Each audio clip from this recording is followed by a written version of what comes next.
Welcome to the Get Your Ass Up podcast. I'm Tony, the closer. I'm here to inspire and motivate you to never give up on your dreams. As a former NFL athlete who overcame personal setbacks like going to jail and bankruptcy, I turned my life around to become one of the top salesmen in the world.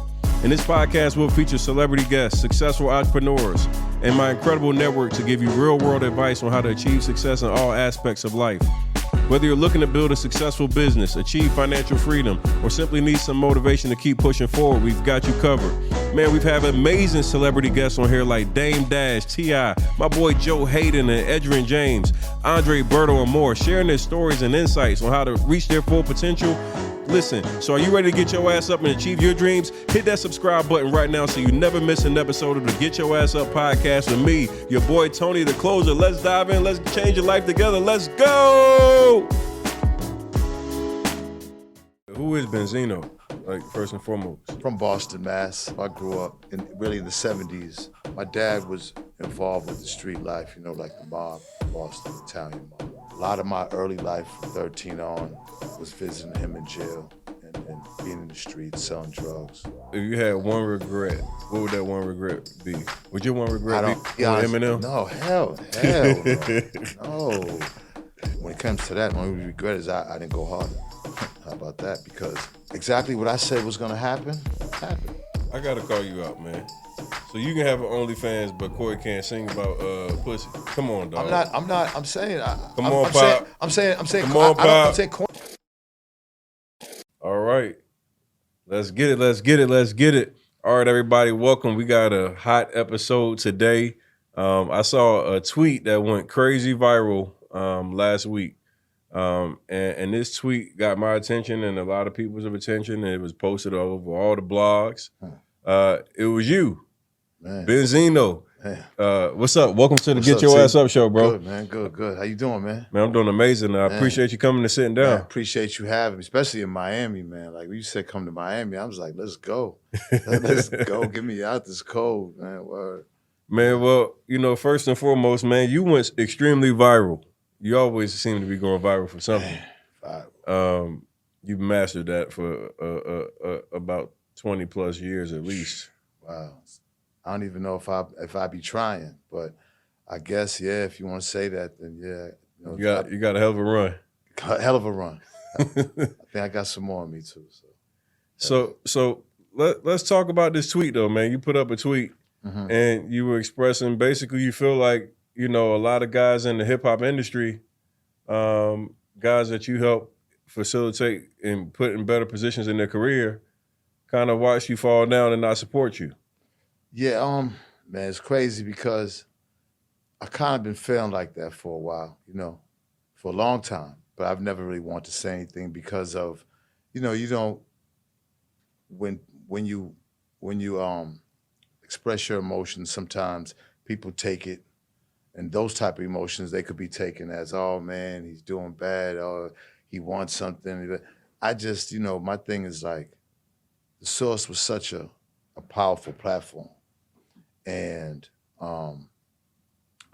people really wanted to be on it. And even though I just mentioned DJ Khaled and Kevin Hart and Flex, which Flex had kind of answered, you know, me and him had kind of kicked it. I hadn't talked to Khaled or Kevin since I had put the message out, but it's not like I was trying to like disrespect them or single them out. It's just that, you know, there's a bunch of them that back then there was no platform for them really to go to that to try to build their career up. And, you know, I was at a pretty high level back then. And it was nothing for me to want to do that, to give them a bag, to give them an opportunity. There's a lot of people that I could have gave hosting to or to let DJ, and I just feel like, you know, even as far as the artists and everything, they deserved it, of course, but you know, like it's like it was pretty documented when I took my falls, so people knew I probably wasn't doing as good, you know what I'm saying, as they seen me back then, of course. But, you know, I just feel like sometimes when you go to these events and you see them, you know, you know what I mean? The love is just fake. And, you know, I probably shouldn't put What so you much. mean? What you mean by that? What do you expect? Because I'm gonna just ask from the other side. What would you expect from a DJ Khaled or any of the people that I've you known put on? Khaled for a while because I also lived in Miami, so I was pretty much in the hoods of Broward and Dade, and I met a lot of a lot of good people, in Liberty City, and I mean all over Miami, and it's like I just think like especially Khaled would understand all the stuff that that we had 3 Source Awards in Miami. He was involved with everything we did down here.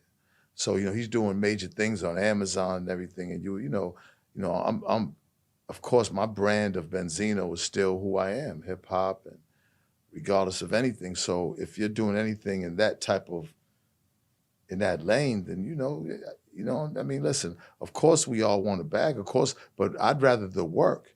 And I think I have the resume to do anything that if these guys want to break bread or, give me a platform so I could, what I'm saying, get my shit back together. You know what I'm saying, T? Word. So you had a hell of a run. We've been talking for the last couple Yeah. hours, man. Hell of a run. Hell of a run. And to hear some of the numbers and things that you the money, goddamn, A lot of money. you ran through a lot of money. I did.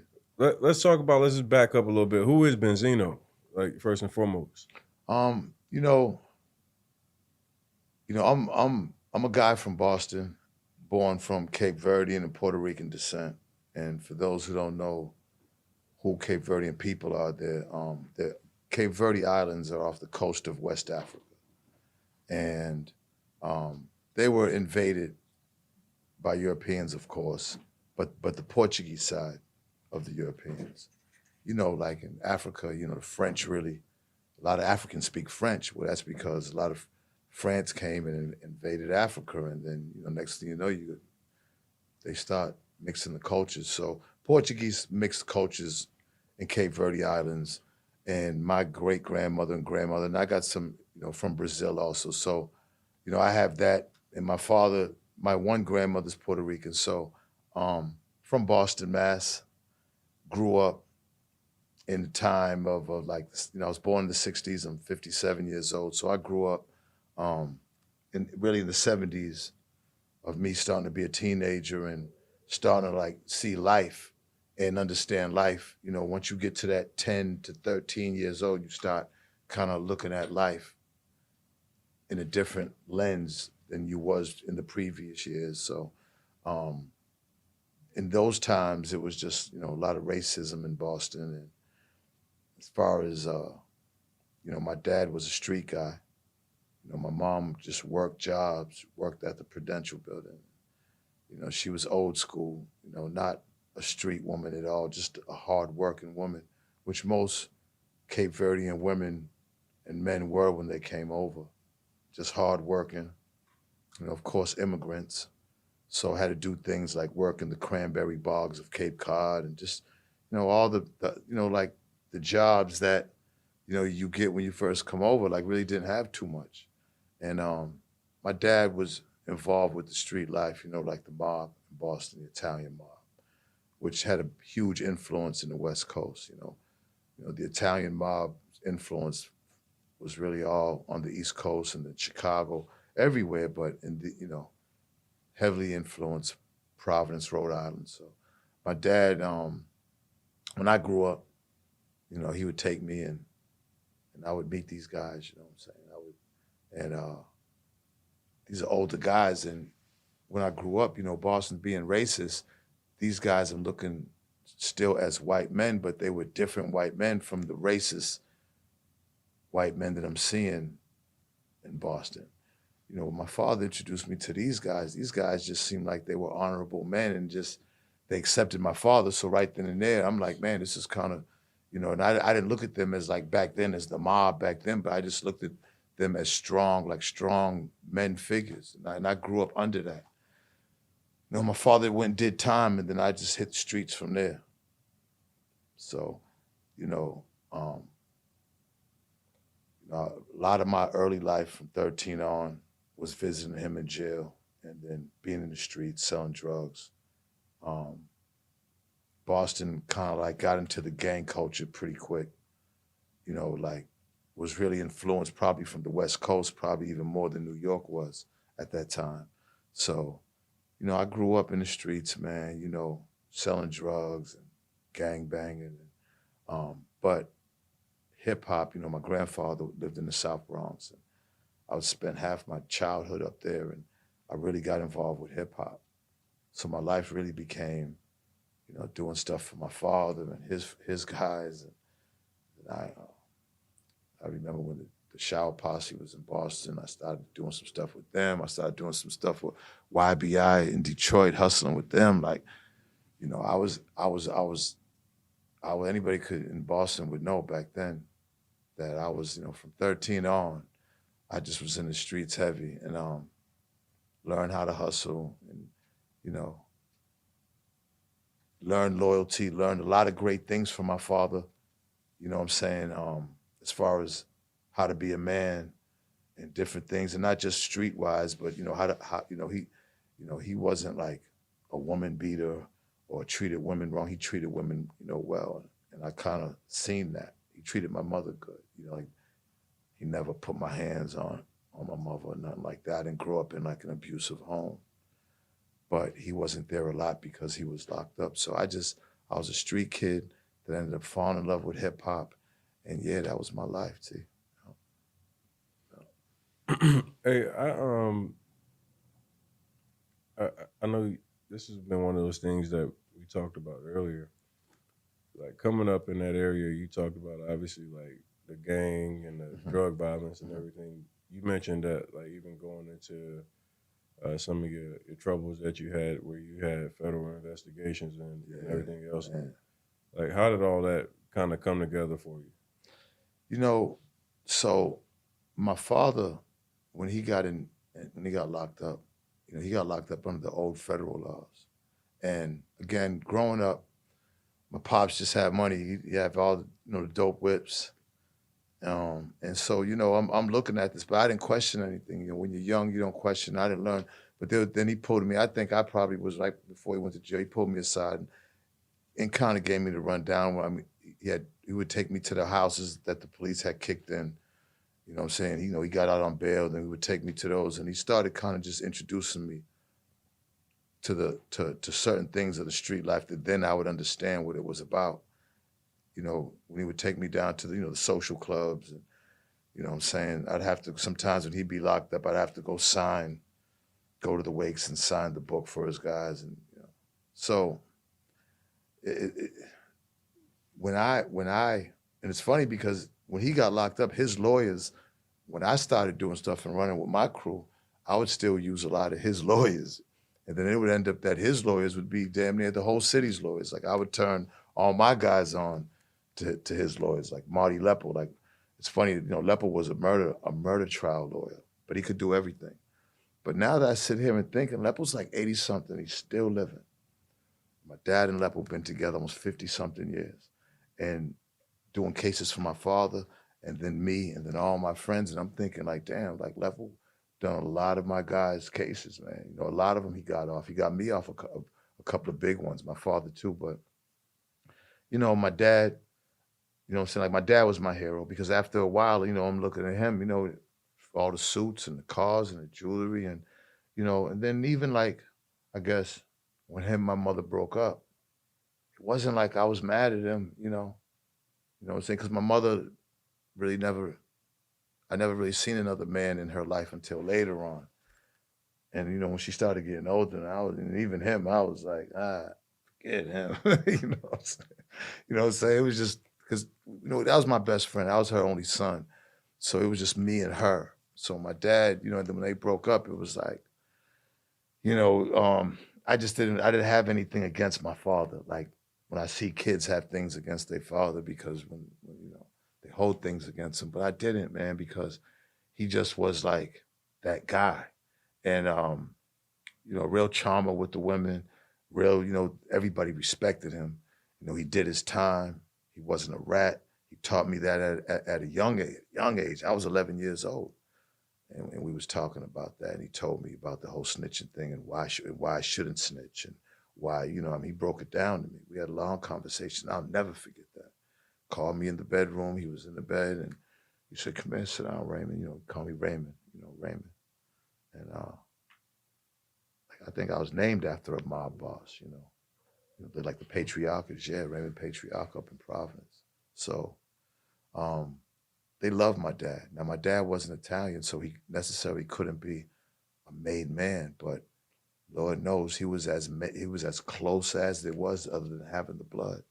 So I just learned so much from him that when I started getting into my own legal problems, that man, I was on top of them. Like, knock on wood, I did little county time here and there, but all my major cases I beat. And I know a lot of that has to do with me young, studying him and watching him. Although he went and did made like one time 15 years, another time 5 years, But if it was under the new federal laws, he would have never been out. This was the old laws, under the old guidelines. And my mother would take me up to go see him, and he would say things, and I would have to fold the papers up, man, stick them up my ass, and then go bring them to the next jail to go see the other guys. Like, I was doing things, and then he'd have a mission for me to probably go shoot up somebody's crib. Like, I've never said that on a podcast, but you know what I'm saying? And now I remember doing that. Not, it was nothing that I wouldn't do for him. You know what I'm saying? And it's not like everything was about me going out doing crime and hustling and everything, although it was a lot. I remember when the marshals was trying to get him, I would have to come in a little hoopty, and I was young. And he'd jump in the back of the car and lay it all the way down. I'd have to run him all around the city. Like, I did so much from a young age from him, but I just respected him so much, and he's still living. My mom's gone. He's still here. But he's just, so when I see these movies, Casino, The Godfather, and that's my father. So when I did get indicted for I was being investigated, like they was gonna hit me with the RICO. They thought that the feds was investigating me for like 2.5 years, and they probably interviewed over 120, 30 people. The source staff, which I'm sure some of them probably didn't even like me. They probably said some shit, but they didn't know, it wasn't nothing to say. Like, guys from Boston, they was pulling guys out of jail and asking. So long story short, it was murder. It was a couple of murders. It was extortion, money laundering. It was a bunch of charges. But at the time, they didn't understand how much money we was making from the source. And that's, I think, where they kind of screwed up, was like, we was making so much money from the source, they thought I had been laundering it through a drug game. Although I was making money in my time in the streets, I wasn't making this type of money when the source was at its peak, which was bringing in almost $1 million a month, So from advertising. So then I had from advertising. From advertising, then I was getting signed to record labels, so I'm getting $700,000 record labels while I'm getting all this money from the source. It was just money. And then I did this hip hop hits deal with Leo Cohen, gave me a $4.5 million check. Leo Cohen's the president of YouTube. And I've done deals with all these guys, the Steve Stouts. I remember I brought him when Steve started. I work out with Steve. I see him all the time. Me and Steve, I need a number on Steve. I don't know his number, but I damn sure. You need to tell him, man. I need to get in touch with Steve, because see, Steve, I'm be honest, Steve's a genius. Steve Stout's a genius. And I remember, okay, so, Dave Mays is also a genius. I'm gonna give Dave his props, because I like to keep it real. I'm disappointed in the shit that he's doing now. We'll talk about that. But at the beginning of the source, Dave and Steve were like those guys that was like before their time, where they seen how advertising in hip hop and where it was going. They seen it. They seen it to the point where they took out $12 million alone to start Source.com. It crashed, and that was eventually the reason why we lost the source. But they was ahead of their time with it. The only reason it crashed was because nobody else knew about it. Now, all that's going on now is what Steve and Dave thought of years ago. And I was there. And Dave asked me, am I co-signing? We was partners. And I said, I don't know nothing about the co-sign, so I wasn't with it. I didn't know about computers.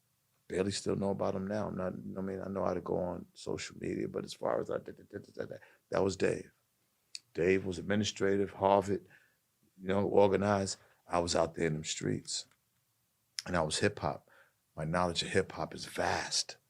You know, I came from the beginning of block parties and crates and rapping on the mic and DJs cutting, and I was cutting. And I mean, you know, yeah, man, like so.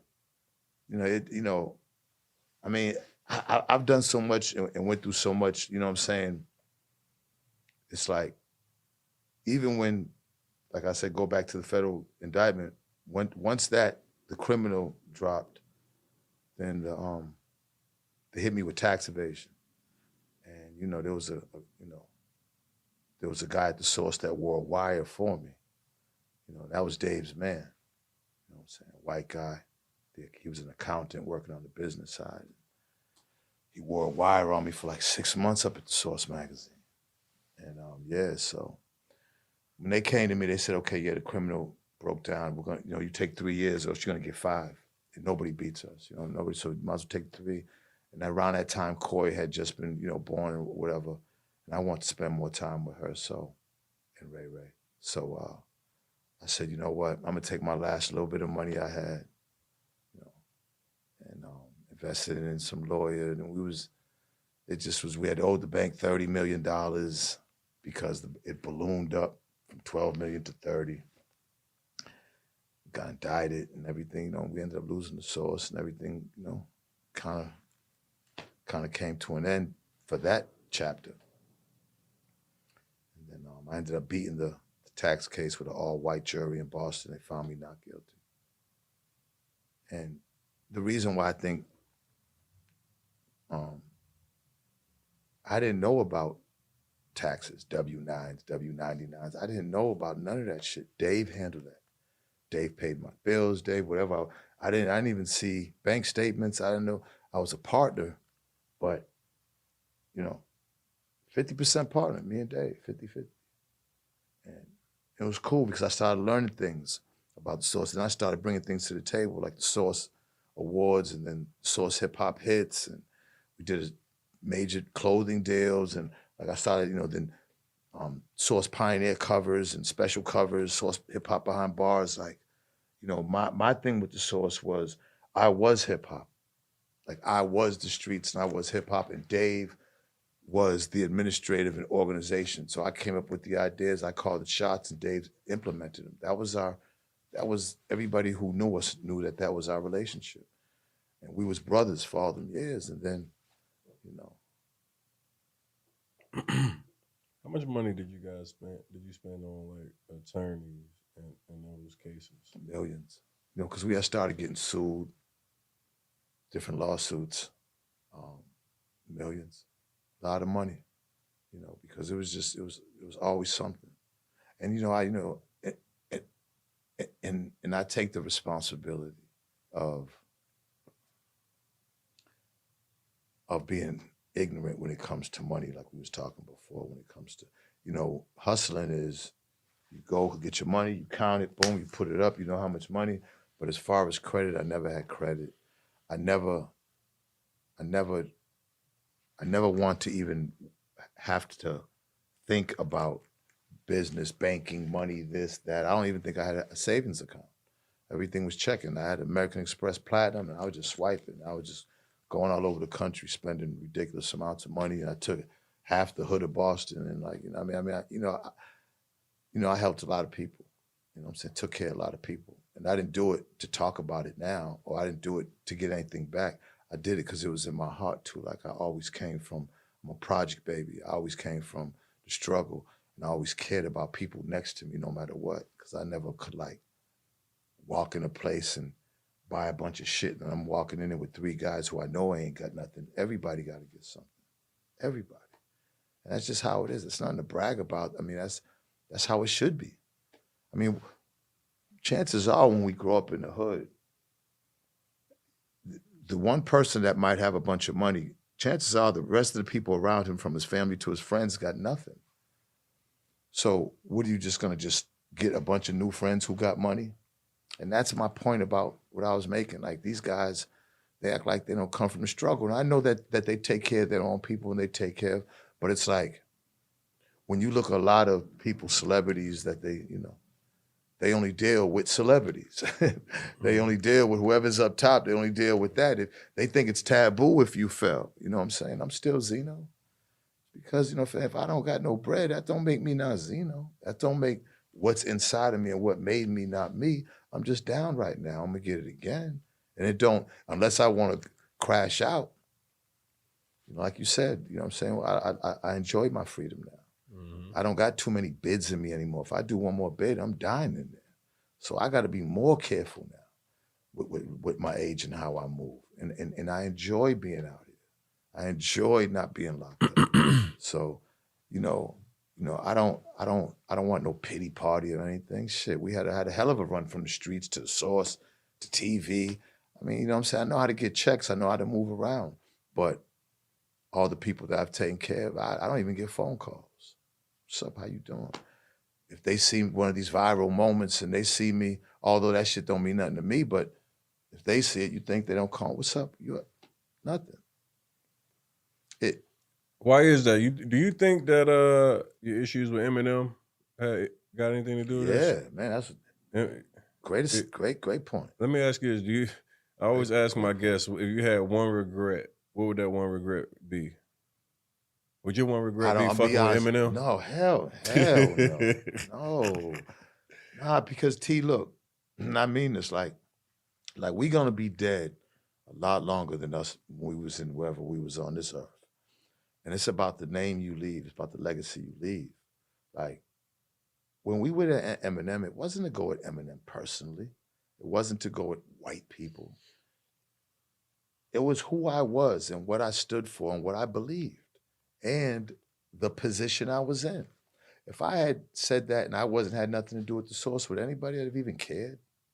If I was just a nigga from Boston just rapping, you know what I'm saying, working at FedEx, and I said these things about Eminem, would anybody even give a fuck? They obviously cared because who I was. But you got to know that too, though. When you say it, and you coming from a position of everybody knows you fucking run the source. Now that be the difference. It's like when we got into, I ran the source, but I also was an artist. You know what I'm saying? I also was a rap artist. I came up in a time where battling people and dissing people on the mic and everything, that's all a part of hip hop. You know what I'm saying? Like, so the Eminem thing started as me saying a couple of words on a mixtape that was buried like out of 20 songs, number 19. Somehow he heard it and really got crazy. Like, yo, see,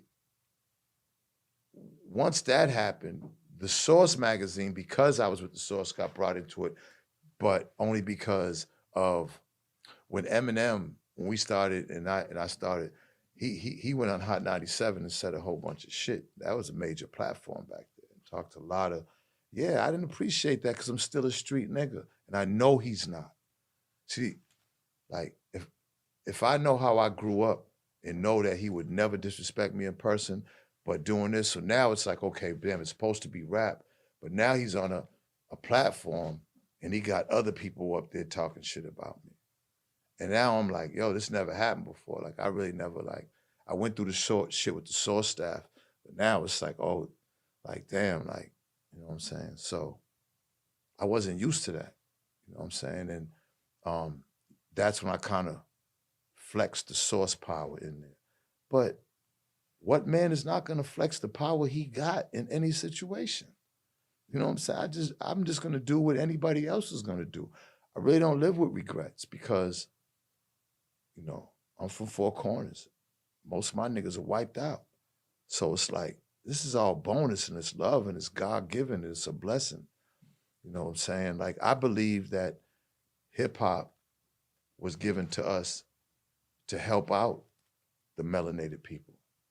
And now all because a white man comes in and he's supposed to get carte blanche and special treatment and everybody else, you know what I'm saying? Because you got to understand, this is the biggest thing, and I say this, and people heard me say it before, and it's true. 500 years from now, people are going to be looking at us, right?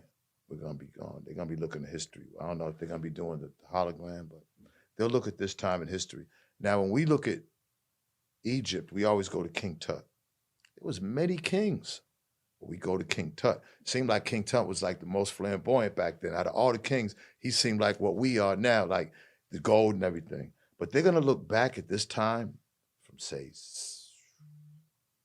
70 to say 2024, and they're gonna be like, damn, these young niggas was doing it back then. Man, this hip hop shit was doing this. And hip hop is and then they're gonna see, well, who was the most streamed and the most sold, and then his face is gonna pop up. But that. Why does that bother you though? Because it's our culture. It's ours. Like, it's black people's culture. It's us. Why should somebody else get the credit to be the face of it? And that's what I always, and remember, I'm from Boston, where when you go to school in the 70s, when it's color, not black and white, where they spraying people with the black and white, yeah, that was back then. But in Boston, it was still going on and nobody knew about it. Black kids going to white schools. As soon as you pull into that white neighborhood, thousands of white people throwing rocks, little kids thinking you going through hell just to go to school. We went through that shit. So I seen what racism was. I seen what that was.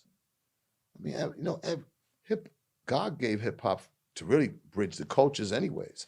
But once they start seeing white kids come to the culture and deal with us, they said, well, listen, we can't stop them, but at least let's give them a face that they could deal with. And I don't like that. I didn't appreciate that. And I said something about it. And, you know what I'm saying? So it is your main issue just with him being white or him as a lyricist? Oh, it has nothing to do with being white. It's the powers that be that give us the short end of the fucking stick, that take whatever we have to offer to theirs, disrespect us for it, march on us for it, don't want us to do it, then take it and make millions and billions off it from our blood. These kids out here, man, you don't think they could help stop this? You think all the bloodshed and everything, you know how much money these record labels are making from these kids? Blood? Then want to give us Eminem and he's the greatest rapper and he's the most, and no, it's not fair, man. I think he was the most streamed artist on YouTube in 2022. Listen, you know, hip hop artist. You know, my thing is the only regret when it comes to that. The only regret is I didn't go harder. How about that? Because exactly what I said was going to happen happened. Everything that I said was going to happen. Like, I'm not trying. Look, first of all, we're two different rappers.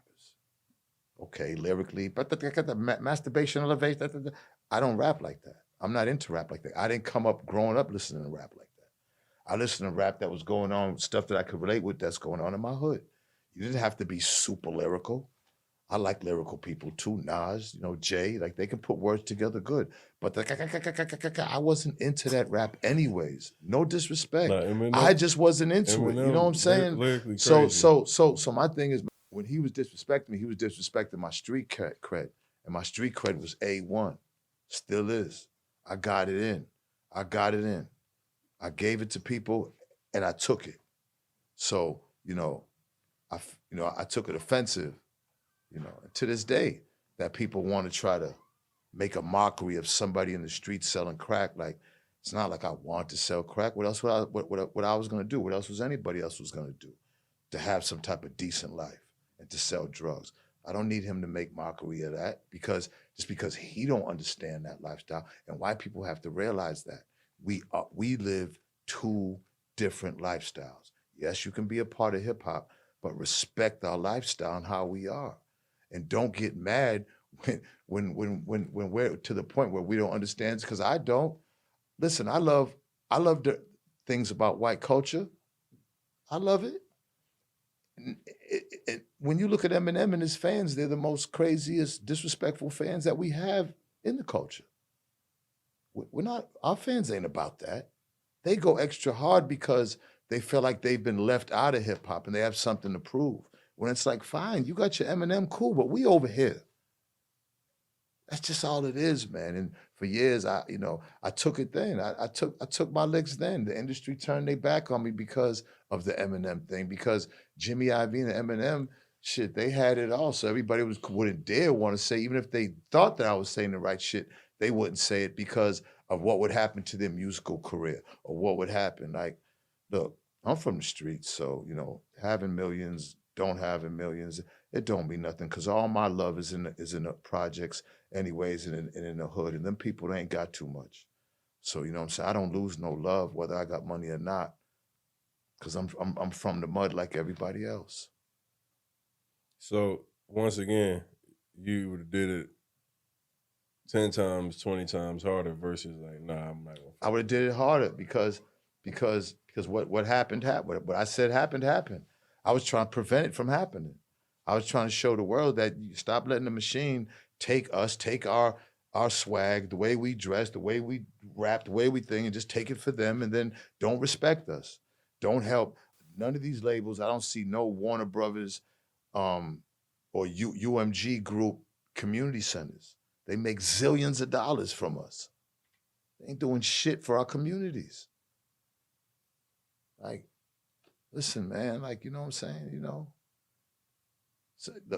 So I always wanted to be a rapper and I always wanted to make it. And I never forget Sylvia Rohn, she's a black woman, one of the only really black high execs in the game. And when I got Rock the Party, when I finally got my hit record, it was like, wow, I finally got one. I've been waiting all this time. I finally got one. And she had the song playing on NBA Jam, and Eddie Murphy movies, and I'm doing all over the world touring. Then the Eminem thing happened. So I could say I regret this. When she called me in the office and she had let me go, she was like, I gave you everything you wanted. This is all you wanted. Why would you blow it and do this? And because at the end of the day, Jimmy Iovine was so big, he told her, they dropped me because of that. And I was more disappointed because I had money. Hey, that's all right. But because I disappointed her. And I'll never forget that. And I think I shed a tear up in there. I'm emotional, so sometimes water leaks out my face in moments I can't help, man. But I've been through a lot, so I felt bad because she didn't want that to happen because her, David Geffen, Jimmy Iovine, they're all, you know what I'm saying?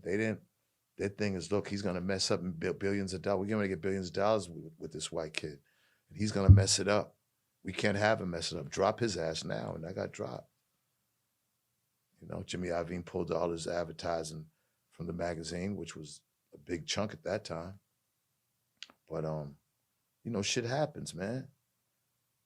People lose their lives believing in what they believe in, man. There's no going back in what you believe in. My intentions were pure. I wasn't doing something for self-gain. I seen how the machine was treating this, and they did the same thing with Elvis. The same thing. Elvis went and grabbed all of those black artist moves, man, and turned it into his own, and he's the greatest now. I didn't want that to happen to hip hop, but what I'm saying? I took my licks. I'm still here. That's real. I heard you bring up Coy earlier. That's one of those real touchy situations, right? Obviously, as a parent, you always want the best for your children. You always want to see, them hit their goals, their dreams, and live it out. Yeah. I was just watching a YouTube video as we were talking earlier, and I was listening to her. She had a very big moment, and she felt like you weren't supportive. You were making it about you. And I'm just gonna keep it real with you. 2018, 2019, I had a real public issue with my dad online. Talk shit about him. Felt like he did what was best for him in the moment, but wasn't considering me when he was making a decision. And it really stuck in my side for a long time, and it motivated me to go hard as a motherfucker, like to prove my dad wrong. Because I felt like he wasn't really understanding of like where I was at and what I was on. And when I'm listening to this video and I hear her expressing like what she wants for her career and she's speaking out of anger. So, you know, some of the shit she say, you know, you kind of hear, and it's like, I know probably as a dad, that shit probably sting like a motherfucker hearing your daughter talk that way. But as I'm listening to it, I think I kind of, in a sense, understand, like, in your highlights of your life, you don't want anybody to take away from you. You know, the most important moments of your life, when you feel like you've hit a monument or a goal, you want your team, your family, your loved ones to be riding you out. And I just wonder, like, when it comes to y'all's relationship, you know, what steps as a parent have you taken to try to, like, take a step back from making it like about just you and how your feelings might be, and just in consideration of what she might be personally experiencing? All right. So, you know, I grew up in horrible conditions, horrible situations. I hustled drugs, had a lot of near life death situations, and we take these for granted because hey, we just live in them. You know, when you have a kid, I didn't have any stable situation in my life. I was a gangbanger, drug dealer, hip hop rapper. I have a child. I don't know anything about fathering. And I don't want to speak for your dad, but I'm going to speak for all dads that grew up in a time of poverty and struggle. And you have a child by a woman that you're not married to. And you're trying to make things work. You're trying to make this parenting thing work because nobody knows. You know, I don't know. She don't know. It's her, you know. Well, in case of Coy's mother had two other sons. But and then I had a son by the time I had Coy. So, but I'm just saying, like, we learn as we go along. And when it comes to the men, you know, we already got a whole system set up against us. You know, to lock us up. You're dodging people on the street from being shot, fighting. You're dodging the system. But one thing I seen in myself, and I've seen a lot of guys that went through that, is that they'll do anything to put food on the table for their child. Now, you know, in order to do that without a high school, you know, education, or maybe just graduated from high school without a college education, you're out there in the street, and you're out there trying to make ends meet so the child can eat, so the child can have toys at Christmas, so the child can have. I mean, this is what you're doing. And you make sure that you do that. You make sure every Christmas they got gifts. You make sure their birthdays, they're happy. You make sure when it's time to go to school, they got clothes. You don't want them going with no bullshit clothes, so they don't. Nobody talks about them, make fun of them. So you make sure they got everything. I did that. Can you spend quality time and all the time? No, because you're out there hustling. But you come home, and you do as much playful things as you can as possible. Coy was born into a situation when I had the Source magazine. So Coy was actually born, you know, well, right before we started really getting money, but still I'm in the streets hustling. And you know, Coy's mother was a you know, I'm a street guy. She was a street girl. Coy's mother never had to work when I was out there hustling. Coy's mother had two other sons that I had to take care of while I was out there hustling. Their fathers wasn't necessarily doing it. I did it. I was proud doing it. Fast forward, we start getting real money. I moved Coy's mother out the projects to a couple of $1 million mansion, multi-million-dollar mansion in Jersey, next to Ja Rule and Russell Simmons and Missy and Wyclef, and she ain't never seen no shit like that. Hired my sisters to be the nannies for Coy, and Coy grew up amazing. Maybe about a certain time, maybe 9, 10 years old, me and her mom broke up. Probably got indicted, but not even necessarily, you know. But when we broke up, there's an arrangement. I give her a bunch of money. I'm still sending the mother money. Coy, Ray are coming to me at least 5 months out the year from maybe the time she was 10 years old to maybe 16, 17. Before that, I was living with her the whole time. I left Ray Ray's mother for Coy's mother. They both stayed in the same like project type of thing. And she was my daughter. Like, I got a beautiful, beautiful Chinese look. Well, I don't Asian eyes. She was beautiful, man.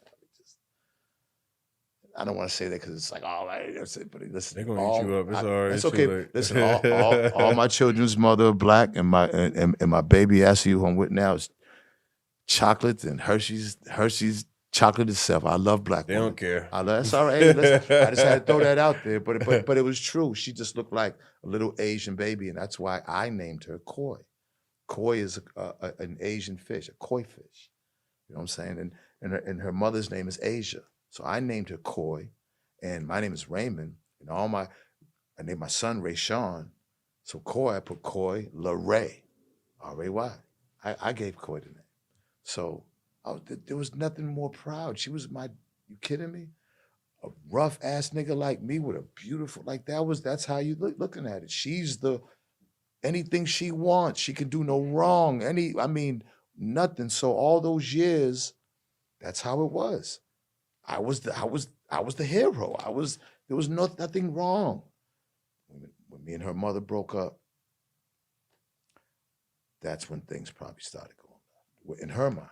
Now she can only say this, but the 5 months out the year she's with me, every summer, every Christmas vacation, Thanksgiving, April vacation, whatever vacation, they're with me. And thank God, I had the money to fly him in. I was doing good. Those are the source years still. Still was hustling, still was getting it. You know what I'm saying? Like, I'm still sending her mother money, and then me and her mother had another child too. So I'm sending money for mines, but remember there's 2 more there too. So when Koi would come, I'd have other women when she come stay with me. So I'd have other women. I remember Koi would grill the shit out. Any chick I had at the house, Koi would just grill them. Like, I didn't know then, but anytime, be like, yeah, me and Koi's going to the mall. I didn't know that was going to be like a whole interrogation thing. Like, I found out that all the girls that I ever been with, Koi would like go on this trip to the mall. I give her money, but that would be her time to kind of grill them about me. And I didn't know that until the girls would come back and tell me. I'm sure there was some hurt because I'm not with their mother. And I'm sure that hurts a lot of girls. I get it. All I'm saying to everybody, and to Koi and to everybody, you just got to understand who we are. We didn't grow up with nothing. And it's not easy just stabilizing our life, never mind trying to be the perfect dad to you. So, in all fairness to your father, he did the best he could. I don't think nobody should go on the internet and disrespect their parents. Look, me and Schnapston had our differences. I mean, we had some real crazy times, but I would never, ever, on my worst angry day, come on the internet and disrespect my father, say some bad shit about him. And even if he was, or even if he did something, I still wouldn't do it. Why would I want everybody else to know about it? Why would I want to disrespect the man that brought me in the world, that have everything that I have now because of him? Just because of birth. Even if he didn't do nothing for you, which I did everything. Because nobody else had nothing. And we're not just talking about her mom, we're talking about the brother, my man Hops that was in the wheelchair. I took care of everybody. So like, when she said she was disappointed, I'm like, I heard the song like everybody else. I'm like, what the heck? What did I do? She never told me. And I was a little hurt by it. Why wouldn't I be? And then because I expressed myself, she calls me a bitch ass nigga on, like, come on, man, come on. That's what I'm saying. See, I didn't know that you did that to your pops, but I just should. Men, women, children, I don't think the internet, You just don't know. Your mother and father shields all the bad shit. They don't want you to know what they don't want you to know. So you're never gonna know what somebody went through in their life because they don't want you to know that. They want you to look at them in a good light. So they're not gonna share those stories of real bad times and situations, not just with your mother, but with just them. So you just gotta like understand better, especially us as a community, man. Like maybe if you was white, and you had a bunch of money, maybe you could be mad at that because he didn't, or I don't know. But us as black people, how could you be mad at your father? And even if they're not there, whatever, even if they bounced out, even if it wasn't one, like, like this, this is what we had to deal with, man. And it's not easy. You think them inside wants to leave a beautiful baby, wants to do a baby wrong or their own seed wrong? Whatever they went through, believe me, they had their own demons and their own guilt of not doing everything they wanted to do for you. Why make it worse by publicly disrespecting them? I don't understand it. I just, there's nothing that somebody could tell me that makes me understand it. And I seen once it happened, here comes all the ones that are really going through it, who probably fathers never did nothing for them. And now, I'm taking the brunt for that. I'm like the poster boy for the deadbeat bad dad now. And that shit couldn't be farther from the truth. I don't think any of Coy's friends, fathers put together, probably did as much for the families and things as much as I did. We're black men. You know what I'm saying? Like, we're not gonna be what they see on TV and all the movies and shit of what fathers are. It's just not gonna be. But they gotta give us a break. It's not easy. And they'll see when they have kids. It all go full circle. I just wouldn't do it to my father. I couldn't do it. Have you guys had an opportunity to kind of like talk about it yet, or where you at with that? No. Because every time it comes to talk about it, there's an interview that she's mad that I did, or an interview that I'm mad that she did.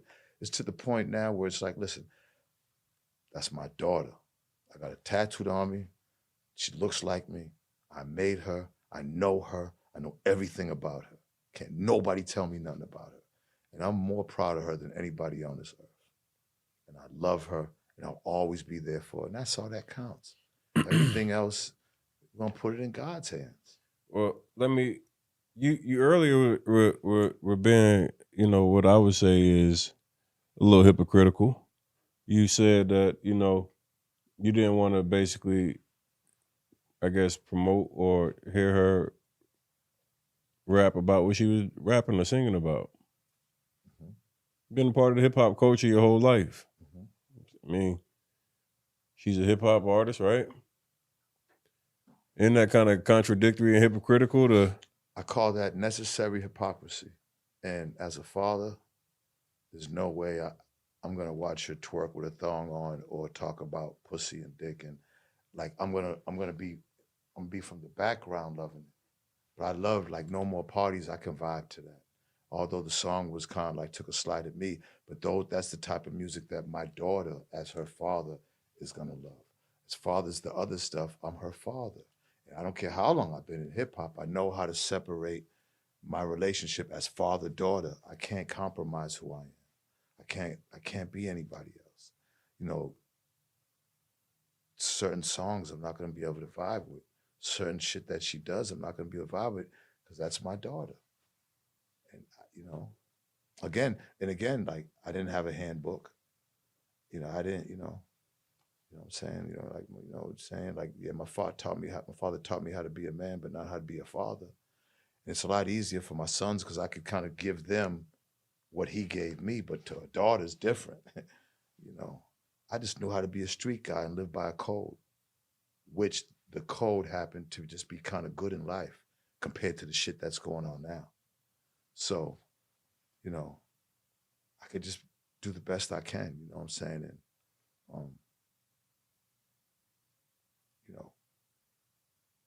the regrets I have in life is not able to live with my kids, live with Ray Ray, live with Coy, live with Taj, live with Zeno. Having children and then splitting up is a very difficult thing for me. Like that's probably the worst thing I go through mentally to this day. Is not able to. I got a 7-year-old son and not able to fully be there all the time with him because when he's with me, it's just so amazing. It's like that kid's love is everything, man. It's just there's nothing like it. I pay the price, you know what I'm saying? But believe me, I'm not sitting back just having a good time all the time. Like that shit weighs heavy on me. But you gotta compartmentalize it and you gotta move on because that shit could break you. A lot of things can break you, but you gotta move on. But this thing with me and Coy, this ain't good for my heart. This ain't good on. It's heavy on my heart. And in a lot of ways, think about people taking advantage of it. I see guys that I do songs with, interact with them and stuff, I mean, I haven't heard nothing disrespectful, thank God, because, I know how I get, but, I just, if you would have told me this was going to happen, I would have never said, hell no, not with my baby, But hey, you know what I'm saying? I've been through worse. And, I just keep it pushing. She's amazing. Yeah, she People lit. love her to death. Yeah. Listen, I go around places and, hey Benzino, and there'll be a mother and a daughter. I say, hey Benzino, you'd be like, that's Coi Leray's dad. And so, you know what I'm saying? I'm getting both. I'm Coi Leray's dad. She's a better rapper than you. She made bigger hits than Benzino. Yeah, somebody said this before, you know what I'm saying? And my thing is this, like rapping, that's my life. So I take that serious. And I got some plaques for my group, and I got some, you know what I'm saying? And this is a whole different time. So, I would love it to where is that we could just be successful together and just, because I'm in no competition with my daughter. She's me. I made her. And you're not competition, but she like it right now. She bubbling right now. She can dance her ass off. She can rap. She's the total package. And I couldn't be more proud of her. But I'm that nigga. You know what I'm saying? I'm him. I'm still not gonna like, see, maybe something with this new generation is like, hey, you step aside and no, nobody wants to step aside. Nobody's playing the back. We gonna keep going and you keep going. You know what I'm saying? Like, how can somebody just tell you to play the back or step aside or no, everybody can shine. I don't stop nobody's shine. Don't stop my shine. I'm gonna keep shining. Like even in that casket, you're gonna be like, damn, there's some light coming out that nigga casket. Yeah. You know what I'm saying? Yeah, how the fuck did that happen? You know what I'm saying? Yeah, like, I don't want to stop shining like nobody should. The problem with this generation is they think that when you get older, that's it. You're supposed to go sit on a chair in the porch and let me do this. You got to take it. You got to go get it. And she got it. That don't mean I have to go sit back. Oh, hell no. She hotter than you, though. She said she's hotter than me? Yeah, she's dope. Her hits is crazy right now. I fuck with her. I be really listening to her music, and she be dancing her ass off. I can't dance at all. She got her dance from her mother, so I have no rhythm when it comes to dance. Yeah, I admit that. You know what I'm saying? But I also got another son that, Ray. He got signed to Interscope when he was 9 years old, and he's doing his thing. His name is Chavo. He's independent. That's her older brother, and he's been, got major shit going on with Pierre Bourne. Just came off of like a 40-city tour. Like, I guess he got a song called Michigan. When I'm looking at him, he's doing House of Blues, and they going crazy. All white audience. The irony of the thing is just crazy. But I got 2 kids that are major in the hip hop game. What do you think So Ray and Coy. Where do you think they got that from? They got it from their dad, but Coy's still a bigger artist than you. I don't know. I know I was a big artist back then. I think that that's she's dinosaur age, man. They don't remember that no more, man. That's yeah, but it's not about man. them. I got people who are my age who remember me. We can't forget about them.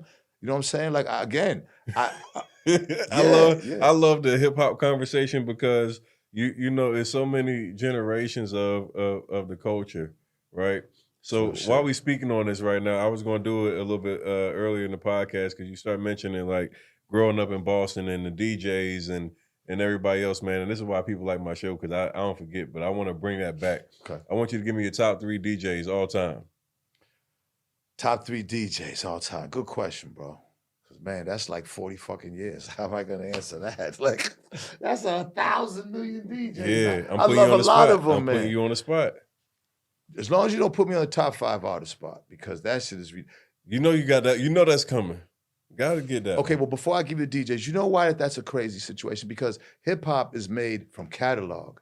Like, do you know, like, niggas who have, out of all they have catalog, they'll spit one amazing ass verse, you know what I'm saying, to where it's like, you can't put top 5. Like, music is all subjective, so it's like, I love everybody's shit. You know what I'm saying? At the time that I'm loving it. We going back to the Source Awards. We gonna give mics the shit. Yeah, we gonna go back to the old days. We gonna give them mics. All right. We talked about that too. Yeah. So I need if you had you got to get 3 people 5 mics, DJs. All right, I'm gonna go with DJ Red Alert, number 1, and there's no particular order. All right, number 1, only because Red Alert, a Boston cat driving New York, putting on, was it Hot 97 back then? Because it might have been 98, but I think it was Hot 97. The influence that Red Alert had on me, it just was off the chain. There's too many, man. Like, I can go through Jam Master Jay, Grandmaster D, Jazzy Jeff. I can go through so many. So DJs out there, I'm gonna let y'all know. He's asking me top 3, but there ain't top. I'm just gonna say top 3 names, but all y'all niggas is dope because there's too many. So I'm gonna go with DJ Red Alert. I'm gonna go with EPMD's DJ Scratch, because he just was, the art of scratching has taken out of production. Him and EPMD used to kill the production with scratching. And then I'm gonna have to give it to the originator, man. I'm just, you know what I'm saying? I have to keep it old school. I can't help it, man. Grandmaster Flash. And then I'm gonna add one in there, my DJ, Def Jeff from Boston. I'm gonna have to give it to him too, because, you know, I don't want to give it to him because be like, well, he's your DJ. But Jeff, as a trick DJ and his knowledge in hip hop with break beats and everything, I've never met anybody like, so yeah, I'm gonna give it to them. That's my DJ. All right. Give me your top 3 hip hop artists all time. It's impossible. It's impossible. It really is. Give me the first 3 names pop in your mind. LL Cool J. Can NWA be one thing, one person? Can that be? You can do that. NWA, all of them, all right? And I'm gonna say right now, Future. Future. Okay. But then Nas, J, Scarface. That's Like, come on, like, because you can't do it. Listen, anybody that does that, it really isn't giving hip hop justice.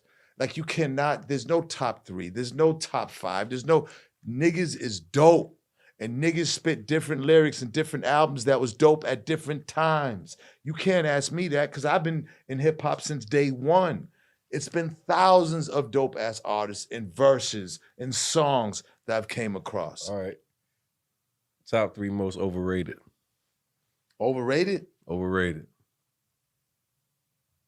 You already know who I'm gonna say number 1. Man, who overrated? Yeah.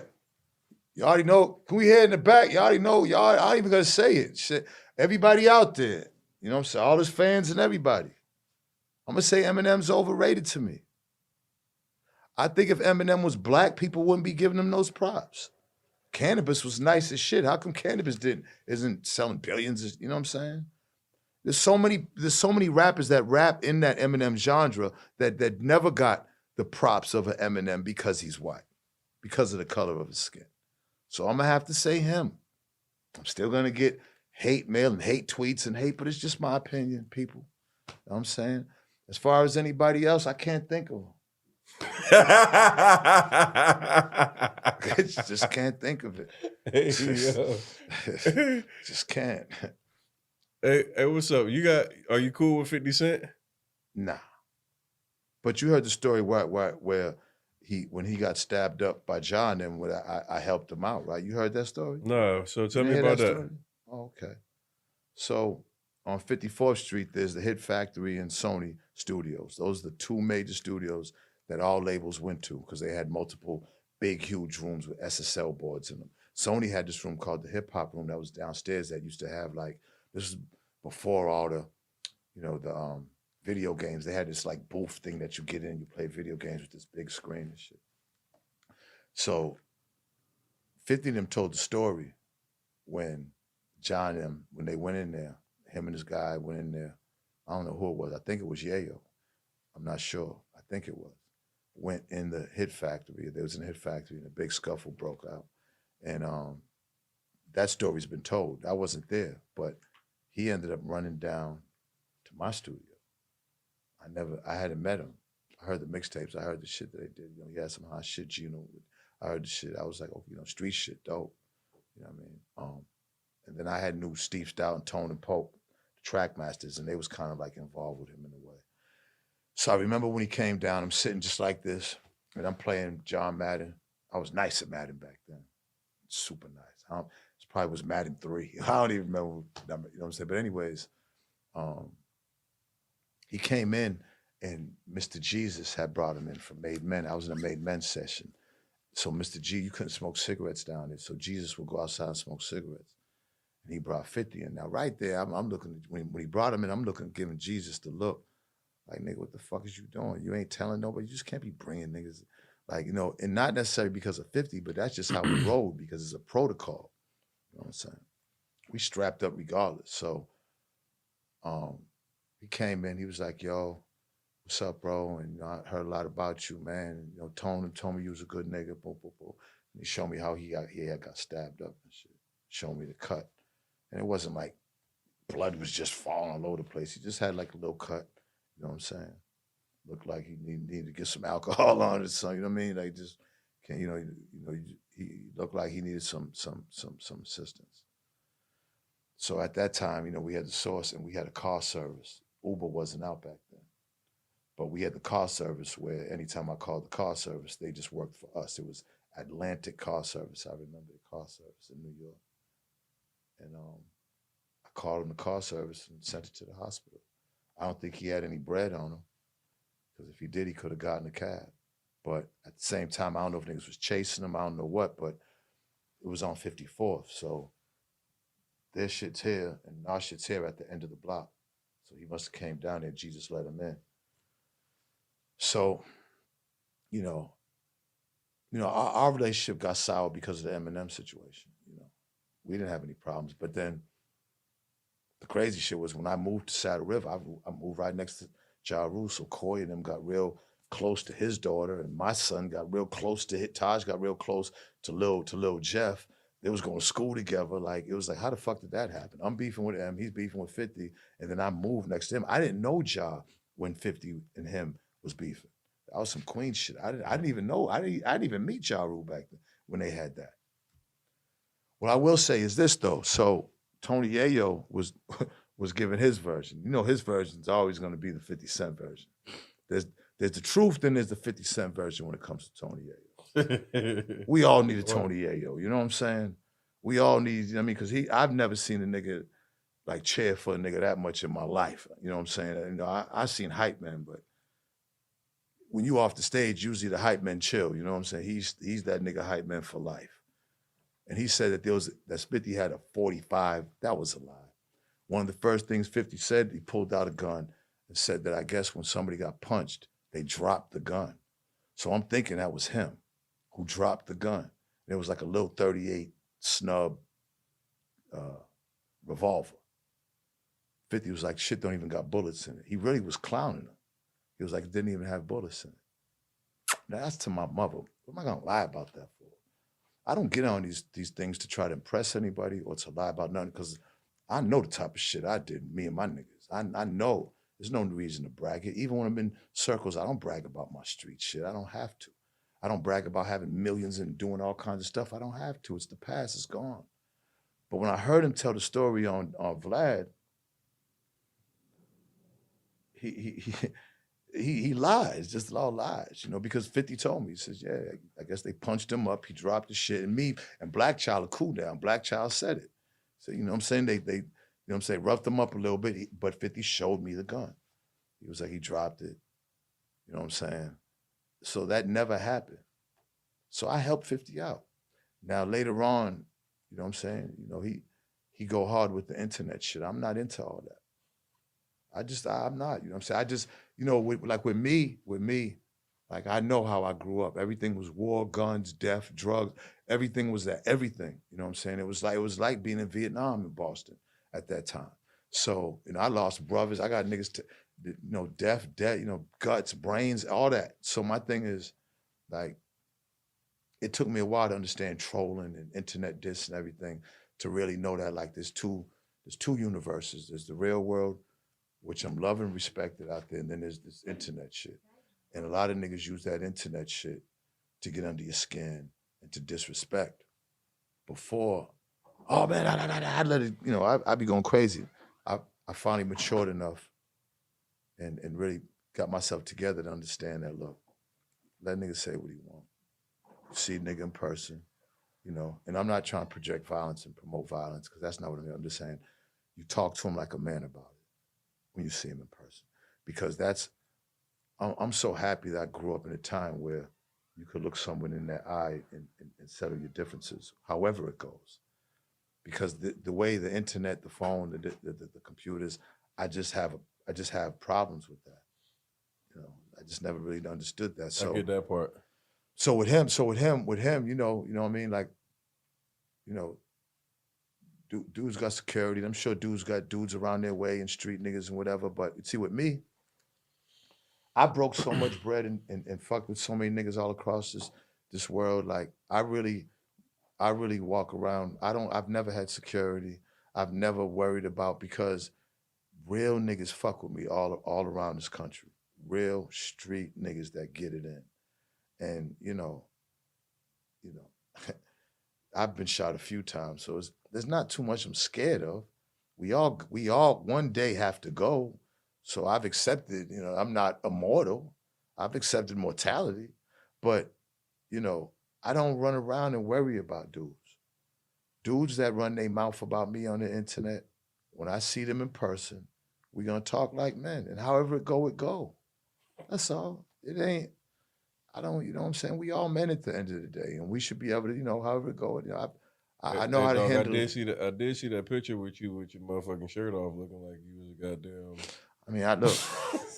Come on, man. I see you get it in. Come on, man. Shit. Like I said, like playing for Seattle, like I know about Seattle. Seattle only hired dogs for linebackers. So when I seen it, I was like, oh yeah, I understand. Yeah, I get it. You know what I'm saying? So my thing is like being older, you know what I'm saying? I always was a skinny guy when I was young. So I started working out older in life. I did the video where I wanted to do the D'Angelo thing. That was something I always wanted to do. I just wanted to do it. So at 55, I kind of got my body fat down. It was hard as hell. I went like on a fast. I did all because I had this thing. I want to do it. And I did it. And I'll never get when I look at the video, I'm so proud of myself because I'm like, damn, 55 years old. I did that shit. I'll never be able to do that again because it took a lot of discipline and work. But I like working out. I like turning it on, turning it up. You know what I'm saying? Like I take it serious. I just, it ain't like I'm a, super violent person and want to see people hurt because I don't. I just don't try to bully me or try to disrespect me because I'm just not the one that's gonna take that. Now I understand, how to go about it without screaming, yelling on the internet and everything because they don't exist. I used to think it existed. I used to really think like they almost had me fooled. What people think is on the internet, that's not what's out here. And I think that's what people fuck up. They really fuck that up. Like they really think that whatever people say is on the internet is like what people think in real life.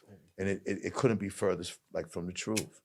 See, I like my freedom. I don't want to have a bunch of bodyguards running around. I love running around by myself. I need time by myself. Them niggas are trapped.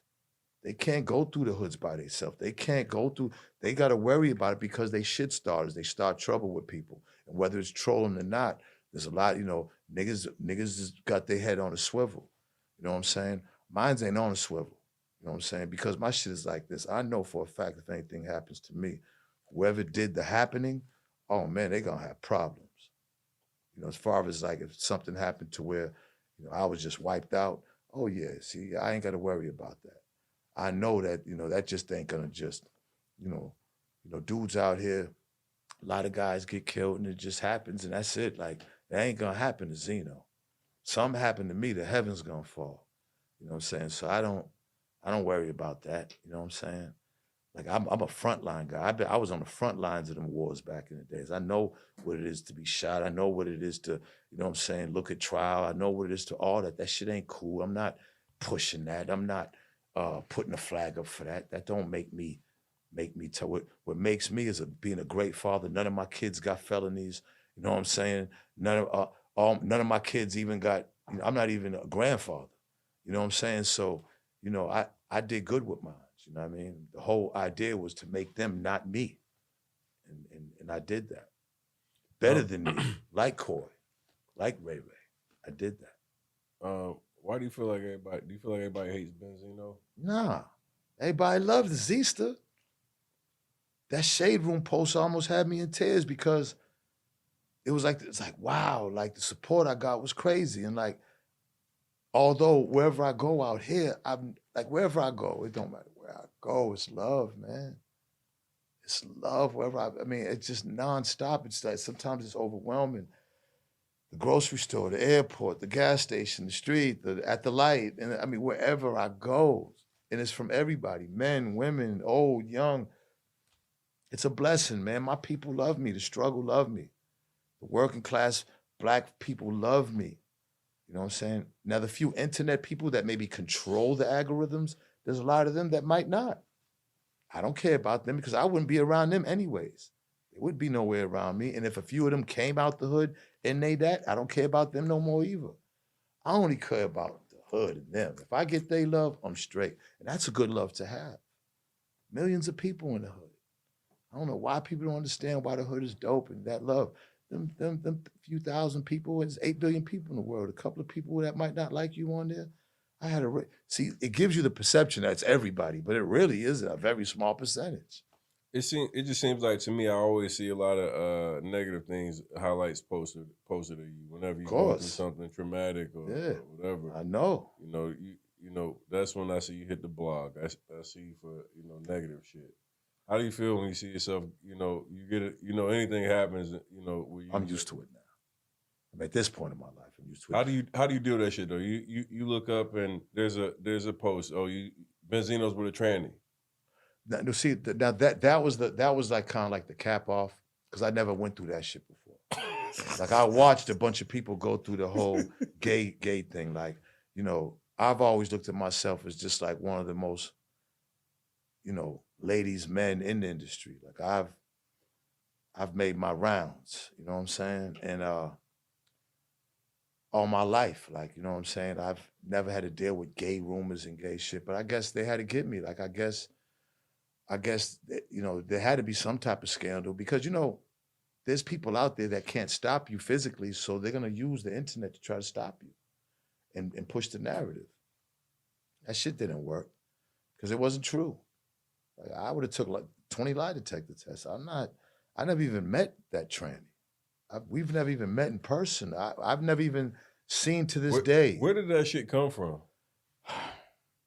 Cricket from Detroit and Black Inks.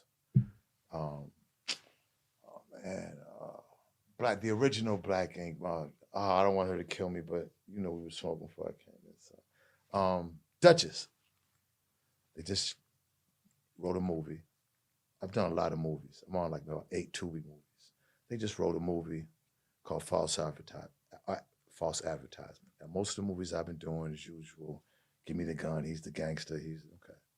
This movie was about a gay man who had been mistaken, the woman mistakenly for him gay because he was somewhere with a gay guy, and he kept trying to play it off to win her love. Just a kind of like a comedic, it was just a good movie, man. I read the script. I said, you know what? They want me to play the head of an advertising agency who was straight. But it was, and I was like, hell yeah, I'll do it. Just let me do something different because I really love acting. And I felt like this could be my second calling. So I did the movie. I did really well in it. So I guess the transvestite, right? Because I'm trying to be really politically correct now. Because we went through a whole bunch of mess with this shit before. You know, and I don't want to be disrespectful moving forward. So the transvestite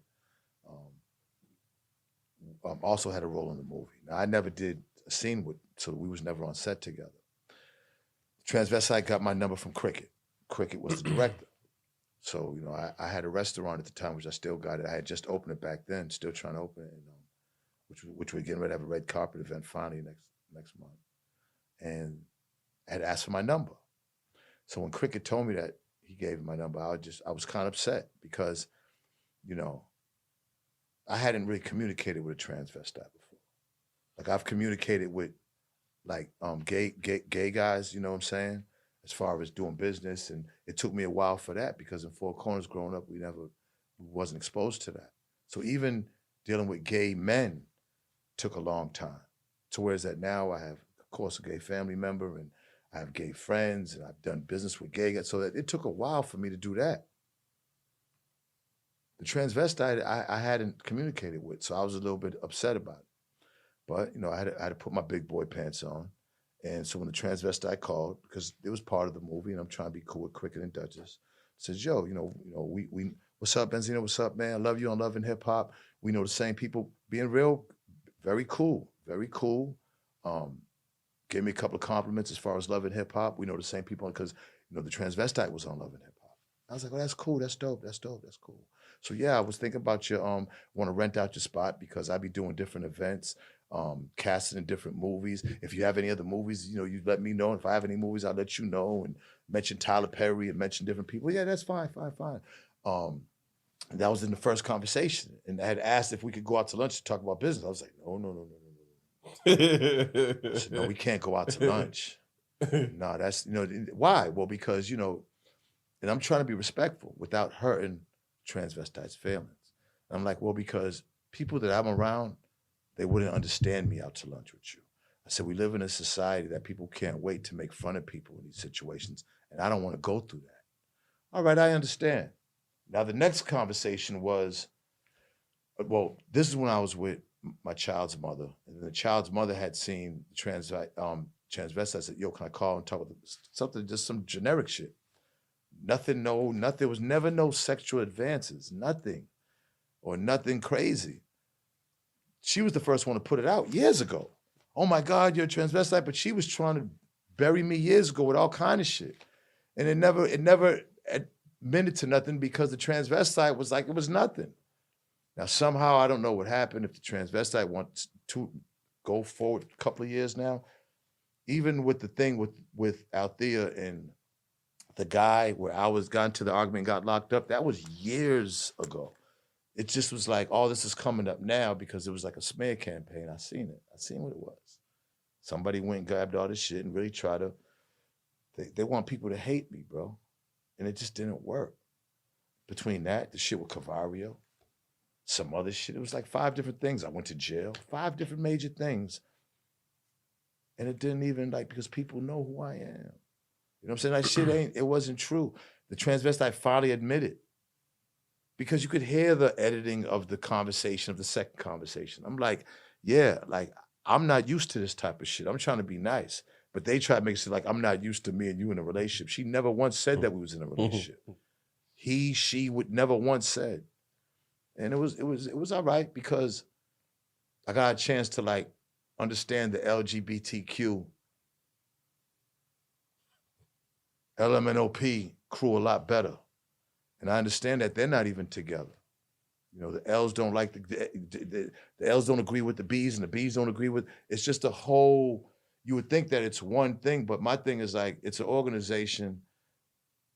My thing is let everybody live the way they want to live.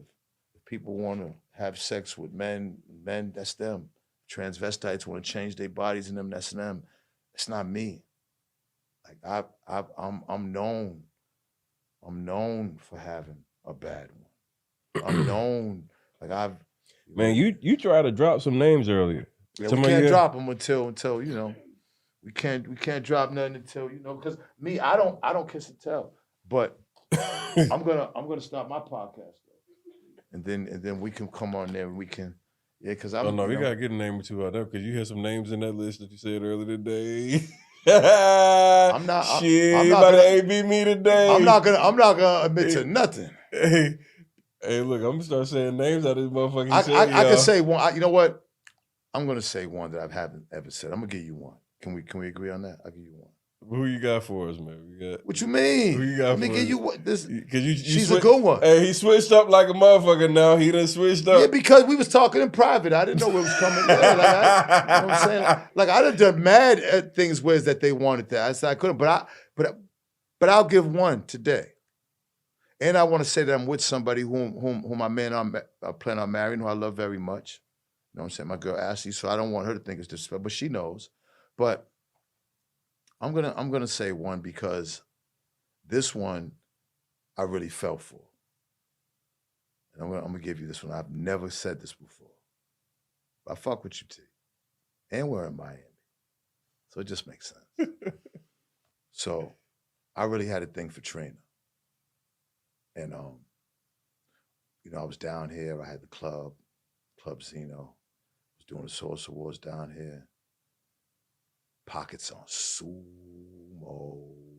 I mean, I was doing really well. And man, I just had a crush on her. And you know, I think I went to somebody, I forgot who it was. You know, me and her brother got kind of cool. Monster. He's actually on Love and Hip Hop now, the one with the dreads down. You know, that's like my brother. But me and Trina ended up going out, ended up dating her. I really fell for her. You know, I mean, I remember I had flew Jacob in one time on her birthday, not just give her a diamond necklace. I flew Jacob in to put the necklace on her neck. You know what I'm saying? And you know, so we had a thing going for a little bit. And I don't want to say that because I don't want her to get upset, but because she's really a great person. And I felt bad when her mom passed this year and I wasn't able to make it. You know what I'm saying? Her family's dope. She's went through a lot with losing people and everything. But you know, I you know what I'm saying? Like back then, there's a whole bunch of them. And, you know, a lot of rappers. Yeah, you know, like, I heard you say you called Jacob, so. Yeah, I called him. I put him on a plane and I flew it and she was surprised and he came and actually put the diamond necklace on her neck. Like, I don't know if anybody else did that for her. I'm sure guys gave her jewelry, but I don't know if they did that. Fly Jacob down here. How much money? And how much money that necklace cost? I mean, that whole thing, you know what I'm saying? Not just that, but the big I mean, it was, you know what I'm saying? It was, you know, it was over 6 figures. I mean, you know, and even now, you know, like Jacob act like he don't, and even Jacob now act like he don't even, that's what killed me. Like I spent millions of dollars with Jacob. I gave like the whole Source staff real diamonds and things. And I mean, you know, that Zeno piece was over $1 million. Like you know, and Jacob act like he don't even, that's what I'm saying, man. Like I be bugging, man, because I spent real money with these people. And then when I fell, people act like that they don't even, you know, I just be like, damn, man, it's crazy. But yeah, you know, I did that, you know what I'm saying? And, you know, I could just say that we had a great time, you know what I'm saying, together, you know what I mean? And it was a good experience, but it was something. A good experience. Well, no, no, only because at that time, I was really getting it. And it was just a great, everything, the Source, the awards, Club Benzino, you know, I got the baddest bitch, like, you know what I'm saying? Like, you know, and not it wasn't out there for the industry to know because it wasn't necessarily social media, but people in Miami knew, because, you know what I'm saying? Like, you know, because Trina, everybody think, but Trina, you know, from Lib City, so, you know what I'm saying? Like, the hood fuck with Trina. Like, Trina, when they say she really is the Diamond Prince, she is down here, you know what I'm saying? You know, like, this is her shit, you know what I mean? Like, for real, and when you look at, listen, Trina, Kim, Foxy, I mean, without them, honestly, these women rappers need to be really, you know, and then, you know, when you look at Trina and Kim, their sexuality, now it's accepted now. It wasn't accepted back then the way they was doing it. They had to break the door down to do that. So she really is a pioneer. You had something going on with Kim too, right? Let's see. Wait, wasn't we ordering something to eat, Shaq? I told him one. And that's it. It was Bennett. My name is Bennett. And I ain't no, you can't just leave one of them out. No, that was it. Everything else, I am pleading the fifth on. Everything else. I thought something about the B was want to rumble with the B. Oh, yeah. Killed the whole damn family. Yo, but I tell you what though, she honestly, when you think of Kim, I mean, come on, she birthed all this. You know what I'm saying? Shout out to Latifah and all, and even Angie B and them with Sequence. See, I remember from Sha Rock and you know what I'm saying, from the Funky 4+1. I can keep going on and on. Finesse and Quest. I mean, you know what I'm saying? Like, shit, Roxanne, Shantae, my sister, Shawnee, like for real. So there's just a lot of them. But Kim, you got to give her props because when they came in with all that designer shit and everything, I mean, you know what I'm saying?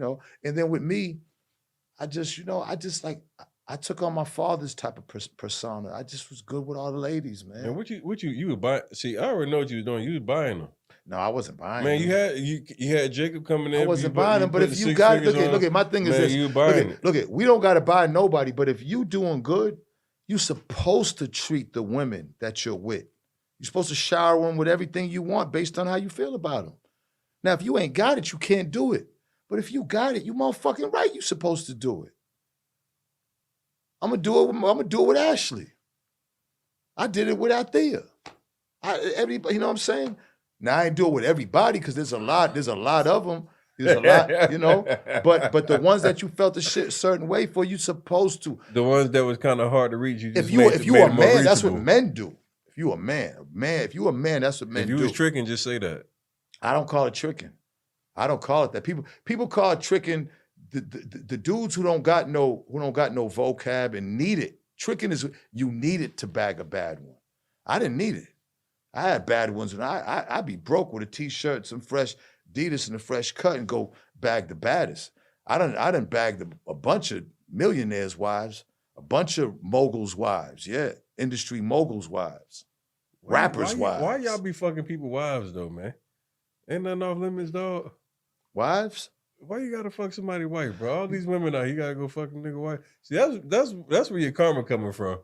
You knock down all these niggas' wives, they don't want you back in the industry, nigga. They done found out. No, but you might have give me something. You might have a point there. And I'm gonna take that karma because I wouldn't want nobody to be knocking my wife down. But I am who I am. What can I say? You know what I'm saying? Like my thing is, back then it was a small pool of really dudes getting money.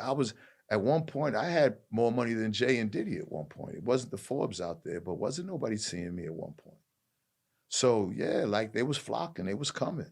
All from media. Yeah, the source was media, but it was the first of its kind. And right. Hip-hop was just growing.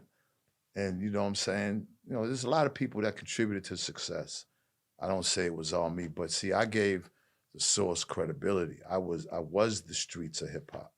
When hip hop came up, there's the gangster, then there's like Backpack, and like I was the credibility. And it's blood sport to this day. You know what I'm saying? You just can't be out there getting all this money. You get eaten alive. Dave, it's funny because everybody thought that I was like the crazy one, but Dave really was the guy with the attitude, and it was me always trying to squash people from trying to go with him because of the way he talked to them and the way he treat them. I mean, listen, people trying to wipe my legacy out as far as the source, but without Zeno, the source wouldn't have been the source. The source would have been like a watered down version of XXL. Like nobody cares about XXL. There's no face to XXL. Source is huge, man. Shit was huge. We went through a lot, me and Dave at the source. Good, bad, and ugly. Some of the most memorable things I remember the award show, obviously the damn Suge Knight moment. That moment was crazy, I was standing like, if Suge's right here, then I was standing right there, right on the side of the stage watching it. Like, damn. I had my shit on me, so you know what I'm saying? Like, but at the end of the day, I was such a West Coast and Dr. Dre fan and everything. But I'm an East Coast nigga. It was like, man, because as a rap group, RSO, we was turned out with NWA. And then we got signed by Jay Prince. I lived in Houston for like a year. Like we was we was gangster rapped out when it came to that. So I'm sitting there like, oh man, I'm gonna be in the middle of this shit. Yeah. What was it like at the time, just being a part of that? Like, I mean, it was tense. It was tense because you really was. Me personally, I thought it was going down. I thought it was going.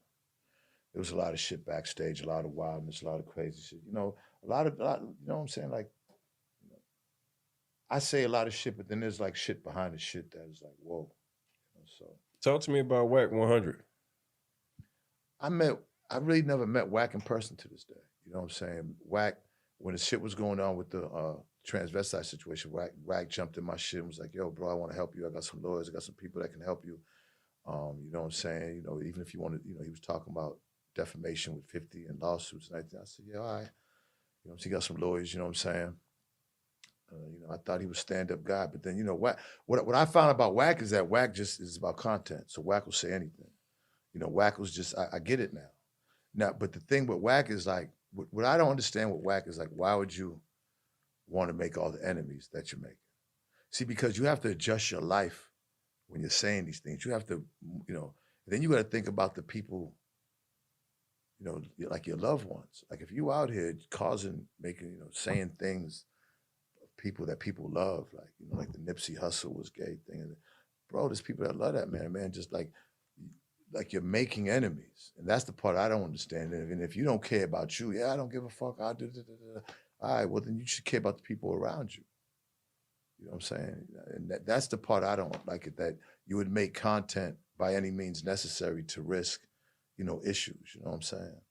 So I don't, you know, I know Wack's goals and what he's doing, so I don't take Wack too serious about all that shit.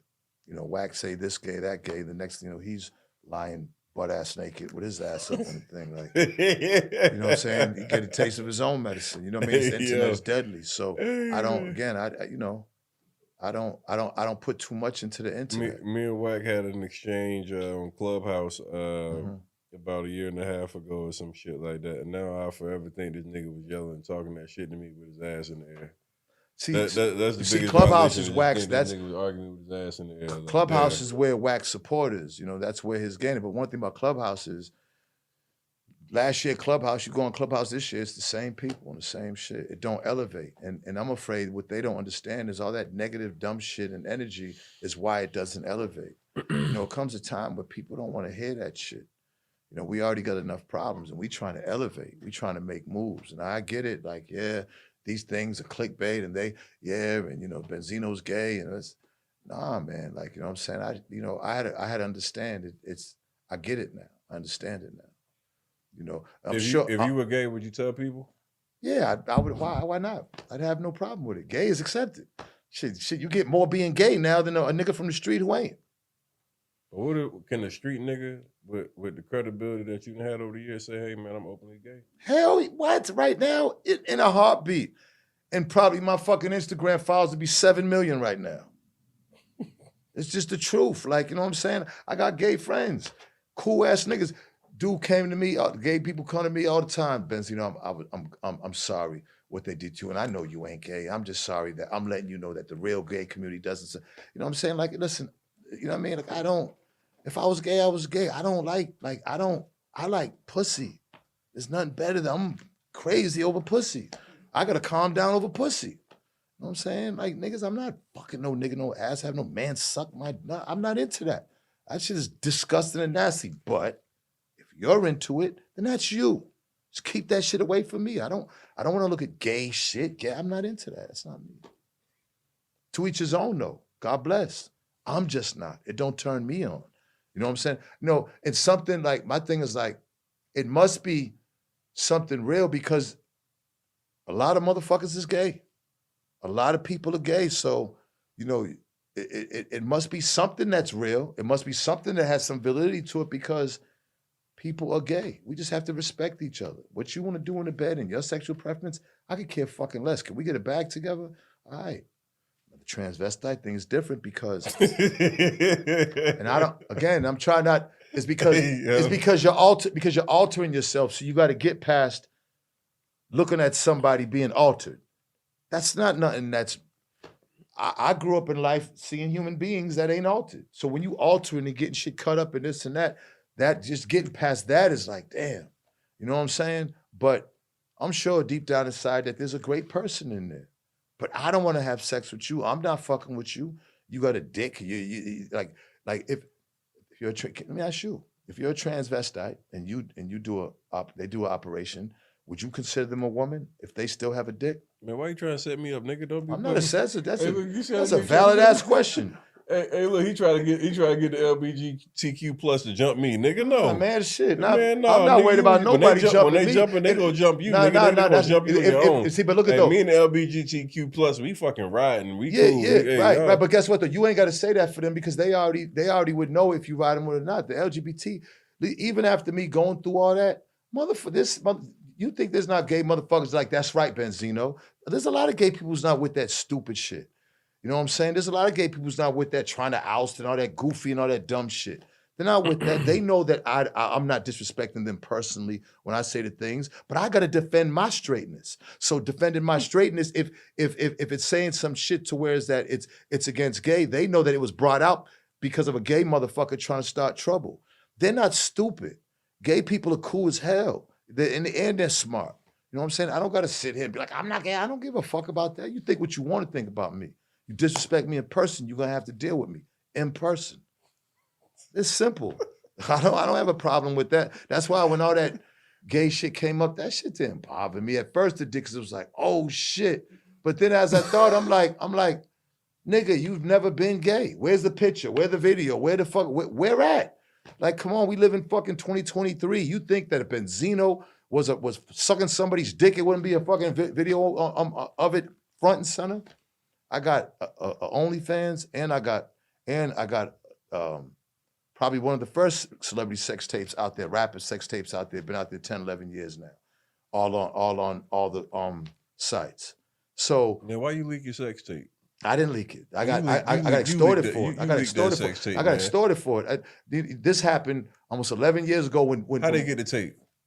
Because the girl taped it. I let her tape it like an ass. We know the men is the ones that always tape. Stop the bullshit. It happened right down here. It was a Spanish chick. Yup, named Isis. I'll never forget. Where you meet her at? I met her at a club, took her back to, I had a house on North Bay Village, banging it out, you know what I'm saying? Next thing you know, and the good thing is, you see I wore condoms. A condom right there. I'm in the tub with her. I look at you, dick. I look at you. You pouring no dogs. I'm just saying in general. You know what I'm saying? I like porn. I like watching porn. You know what I'm saying? It ain't nothing. Crazy, shit, we all human. You know what I mean? Look, the body's the body, man. Like when I found out that you can make money, I made about 40 bands on OnlyFans, and I'm not even having sex with anybody. I'm just showing my shit. You know what I'm saying? I feel like I'm in good shape. Fuck it. Do you look at the pictures of who be asking and requesting? Because I know it's some dudes. Of course there is, but what the fuck can I do about that? I can't do nothing about that. See, that's what I was like, nah, fuck no, I can't be on. Listen, man. So you don't think that there's gay men that I'm sure there's gay men in your DM? Hey, it's a couple gay niggas. There's a gang of gay men in my DM. And I done had to post some niggas like, hey, look, bitch ass nigga, don't play me like that. See, I don't do that. If they're super disrespectful, I might block them. But at the end of the day, you can't stop that. I figured that out. I had to maneuver my mind to understand this. Now, 20 years ago, there's no way we'd be having this conversation. I'm more mature. You have to adjust and adapt to the times. Hey, hold on, Pop. I gotta call you out, man. So you can have an OnlyFans, but Corey can't sing about pussy. Come on, dog. I'm saying. Pop. I'm saying. Come on, Pop. I'm saying Corey's not going to be on my OnlyFans. Nah, but I'm just saying. Come on, Pop. What's the matter with that? Come on, Pop. She's just singing. It's entertainment. Right, but I don't have to listen to it unless she's making a song that I can listen to. No, unless she's listening. Corey got songs that I love that have nothing to do with all that. I love that anxiety track. Is one of my. I listen to that all the time. She don't even know. All the time. Like, I love Corey to death, man. There's no jealousy with Corey. I love her music. You feel like you a good dad? The best. I just told you. So what would you do to make it? I just told you. Let me ask you this. So what would you do to make it right with your daughter? What I'm going to do to make it right? What would you do to make it right? I believe at this point, you know what I'm saying? God has to make it right. And if God comes through me and if God goes through Corey and it's at a moment that we're going to make it right, then that's going to be from God. You know what I'm saying? Like, at the end of the day, right? Respect. Respect is the number one thing. Once in real life you lose it, forget about the internet. If people don't respect you in real life, God made space so that y'all don't have to be around each other, so y'all can exist without problems. And that's what I live by. You know what I'm saying? You know, I have to have respect for my kids in order for me to function around them. If I can't have respect from them, I can't function properly around them as a man, as their father. So when they get older, I didn't even know that you could disrespect parents like that and get away with it. But it's a new times. So the only thing I could do is use what God gave me as space. I heard you mention you had felt like you didn't have a handbook how to be a parent, and I always Right. say that, man. I'm like, Right. even as a father, man, sometimes I'm like, you know, Yeah. when you have to You ain't deal went with through certain, shit yet. when you had to deal with certain shit. Your shit's easy now. When they get to be 16, 17, 18, oh yeah, we're gonna have this conversation again. Yeah, I And then got we I gonna got a see what's- 16-year-old right now, so I'm trying to keep him. I'm trying to keep him, you know, a kid as long as I can. Imagine if it was a girl, 16-year-old girl. You have no clue. It's like night and day. Like a 16-year-old boy and a 16-year-old girl as a father. Now you'll never know unless you have it. You'll never know. It's different. It's different. Believe me, it's not easy. What I will say, I went like 3 years not talking to my dad. A lot of animosity, a lot of disrespect.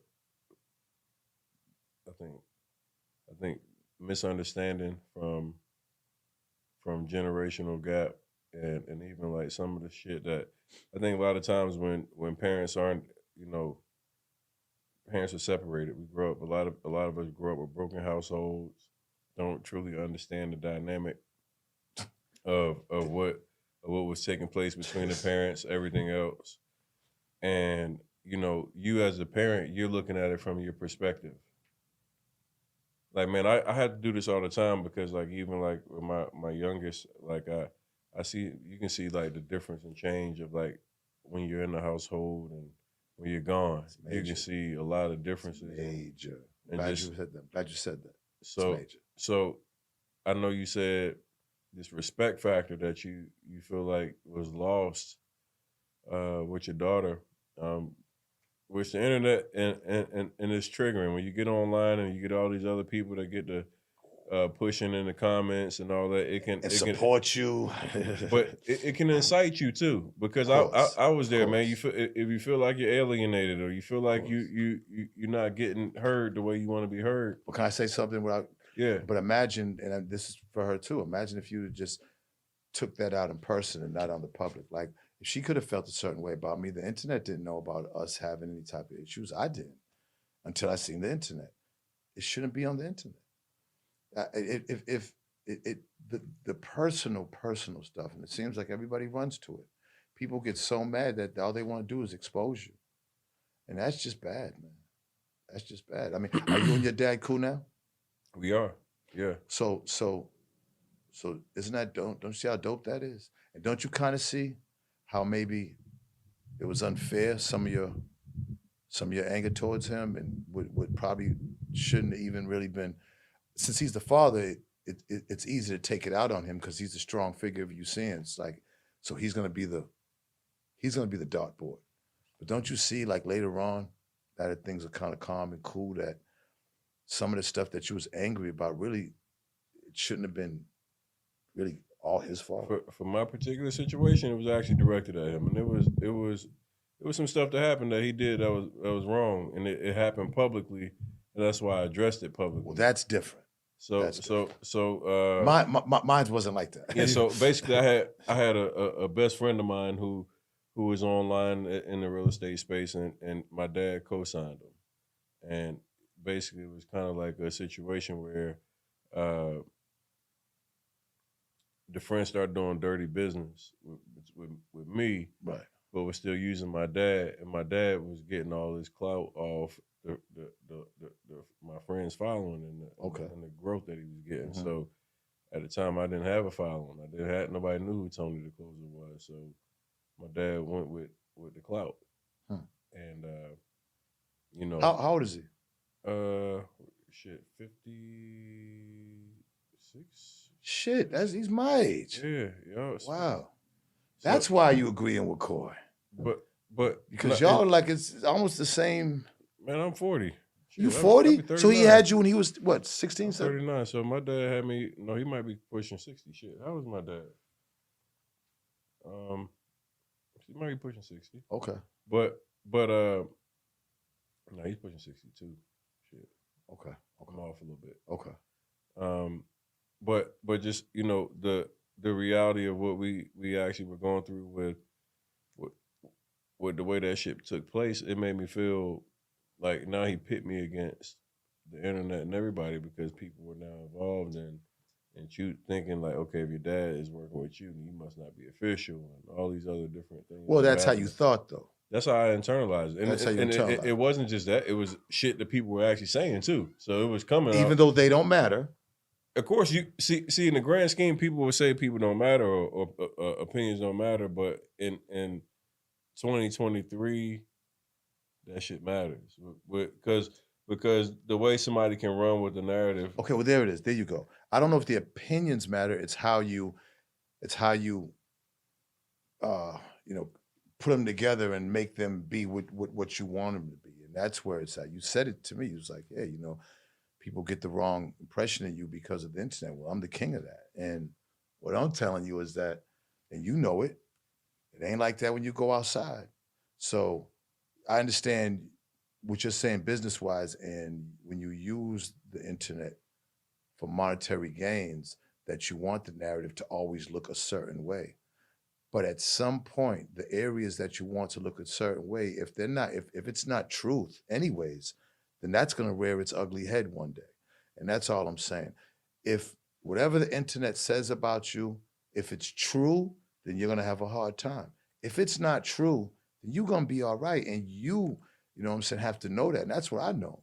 Like, I know 90% of that bullshit on there ain't true. That's why it doesn't bother me. Now, granted, it might take, from whatever I'm trying to accomplish that much longer because I have to deal through the narrative and have to try to change the narrative on the internet. And if what I'm doing requires the internet for me to make money, I have to deal with that. But as long as I keep my feet out here, then I'm going to be okay. You know what I'm saying? And that's why, even at 57, I'm still every day out here going to these hoods, people, you know what I'm saying? Because you can't, that's why when you run for politics, you go on a tour and you got to go touch the people. They don't sit their asses behind a computer all day and wait for the narrative. They go out there and they touch the people, and that's all I've been doing. And I've touched enough of them to where people, even when they watch these things, I'm sure a lot of that shit that people be like, man, Benzino's my guy. I fuck with Benzino. Christmas just went by. Did you try to reach out to your daughter? And she didn't try to reach out to me. So you gonna be the leader?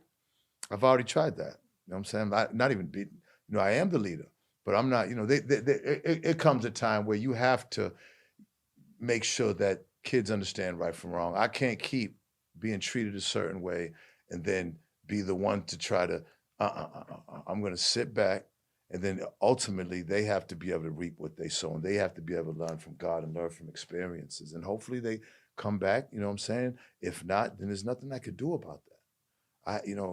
I have to, at this point, if I'm not getting the love and the respect from them, I have to be around people who are going to give me love and respect.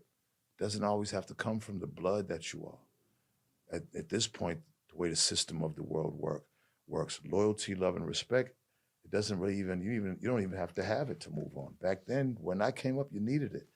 Now it's just, everything is just about money. You know what I'm saying? If you got money, then that's where everybody's going to flock to. When I had money, everybody loved me. When I didn't, it was gone. It's simple as that. Don't take a rocket scientist to understand that. That's some deep shit there. Not really. It really is. It really is pretty much like, I think everybody knows it, but when you go through it with look, I got shot by my nephew going to my mother's funeral. I mean, family, we've all grew up in crazy situations. So, that family, man, they'll be the one to kill you. So, you know what I'm saying? You would like your family growing up, man. I used to watch the Brady Bunch. I used to love that shit. Eat a bowl of cereal and watch the Brady Bunch coming up. And I used to be like, damn, you know, I used to want that, man. My brothers, we all living together, and the mother's going up with the father, and we're all going on trips together. That shit couldn't be furthest from the truth for me. You deal with what you deal with. And I made sure I did everything right just so that I would be distant from my family. And it didn't work out that way. You know what I'm saying? I took care of everybody with thousands and thousands of dollars, with my love, with my time, with everything. What else could I do? And you know what I'm saying? And then once the money dries up, things happen. What's the most money you had at one time? I wouldn't even know. Just know that there was nothing I didn't do. I was doing, like I told you, we ran up $200,000 at the Beverly Hills. I damn near was living there. I mean, I was doing like, man, You regret spending that type of money? I mean, well, not having it now, of course. I should have saved something, of course. I'd be a fool to say no. You know what I'm saying? But I was money ignorant. I was money ignorant. So the only money knowledge I had was street money knowledge. Street money knowledge was, man, me and my man Trev, man, Free Trev, Big Trev, man. We used to be like, man, we used to go grab 2 bricks, and man, usually you're supposed to, you know, get the man his money first, but we'd always go take our shit first. We call bust a ticket, and we go down there. When we go down on Newberry Street and buy, man, $700 suede shirts, Versace. This was in the '80s, and bust all money. Now we have no money, and now we got to sell the rest of this shit, giving his money. End up coming back short, like, you know what I mean, like. You know, so, and then have to work the other shit, get together, you know what I'm saying? So I was always that type of guy, just the mentality that I go out there and get it again. So all the money was coming from Dave. Whatever I needed, it came from him. It came, you know what I'm saying? We would go to the showroom in Manhattan, just jump in the car. And I'll never forget, we went, we was just bored, man. We left his office, it was me and him. Usually we'd be deep as fuck, me and him. We took a cab to the Bentley place. In Manhattan, it's actually in the window. The fucking Arnages, the Bentleys, they're actually like in the window. You know what I'm saying? Because they're small. They're not like big ass car dealerships. So they're very small little fucking spots. We drove both our shit out on the street. We picked up Marvette Brito and God rest the dead, Kim Porter. And I had Marvette. I think Dave had Kim. And we was just driving around and shit. You know what I'm saying? Man, what you doing riding around with Kim? Man. Bro, listen, Bruh, you ain't heard nothing. When I get my podcast going, bro, you don't even understand. You ain't heard shit. And I hope when I get my podcast and I mention everything, man, you know what I'm saying? Because man. you know, I look at me, people couldn't wait. People see me, want to see me suffer and see me fall. Now, you know what I'm saying? When I say I'm just gonna tell my story. And I'm not gonna disrespect nobody, but I'm just gonna tell my truth. And I got thousands of stories to tell. And it's not all about sexual shit and everything, because I give some good relationship advice. And I got some good steamy, spicy stories, but I also could tell you about business. And I also could tell you about the streets. And I also could tell you about what happened with this artist and that. It's just too much. It's just too much. It's too much. You just don't even understand. What I gave you today was some jewels, though, because I never spoke on any of my stuff before Love and Hip Hop. Nobody even knew. I dated mad celebrities and mad things, and mad actresses and everything. Nobody knew because I was like Diamond. I'm not saying nothing, man. We ain't saying nothing. Players Club. Man. I'm Tony crazy. Everybody was my friend out here. I had friends. We was all friends, and there's nothing wrong with being friends. And I'm sure once I do indulge in my situation more, you know, coming soon, and tell my story, my book, my series, everything, my life, I'm sure people understand it. Friends, we're all friends, and people date, people have good times, and that's just what it was. Like I said, I was on the top of the food chain back then in the source. Like I had millions in the 90s, you know what I'm saying? The late 90s, you know what I'm saying? That towards the late 90s, millions. So, you know, it wasn't too many people getting it like that. And I made some bad investments, I made some wrong moves, things happened, I got indicted, and we lost everything, you know what I'm saying? You know what I mean? So it's just a matter of bouncing back. You know, God sat me down for a minute. He had to humble me, and I respected it, and I understood it. And I took my punishment, and, you know, I'm on the way back up. And I don't take nothing for granted. I made some mistakes. I made some amazing accomplishments, and I made some bad moves. But that's what living and learning is about, and I'm just blessed to still be here to talk about it. That's real, man. Hey, that's a good ass interview. You a bad boy. I ain't gonna lie. You a bad boy. Interview.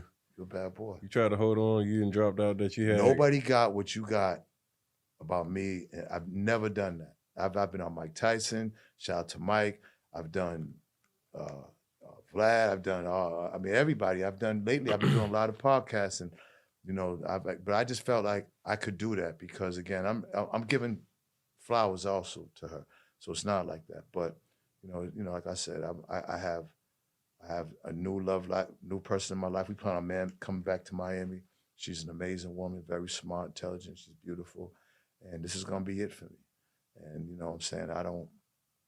I want to get married before. I've never been married, bro.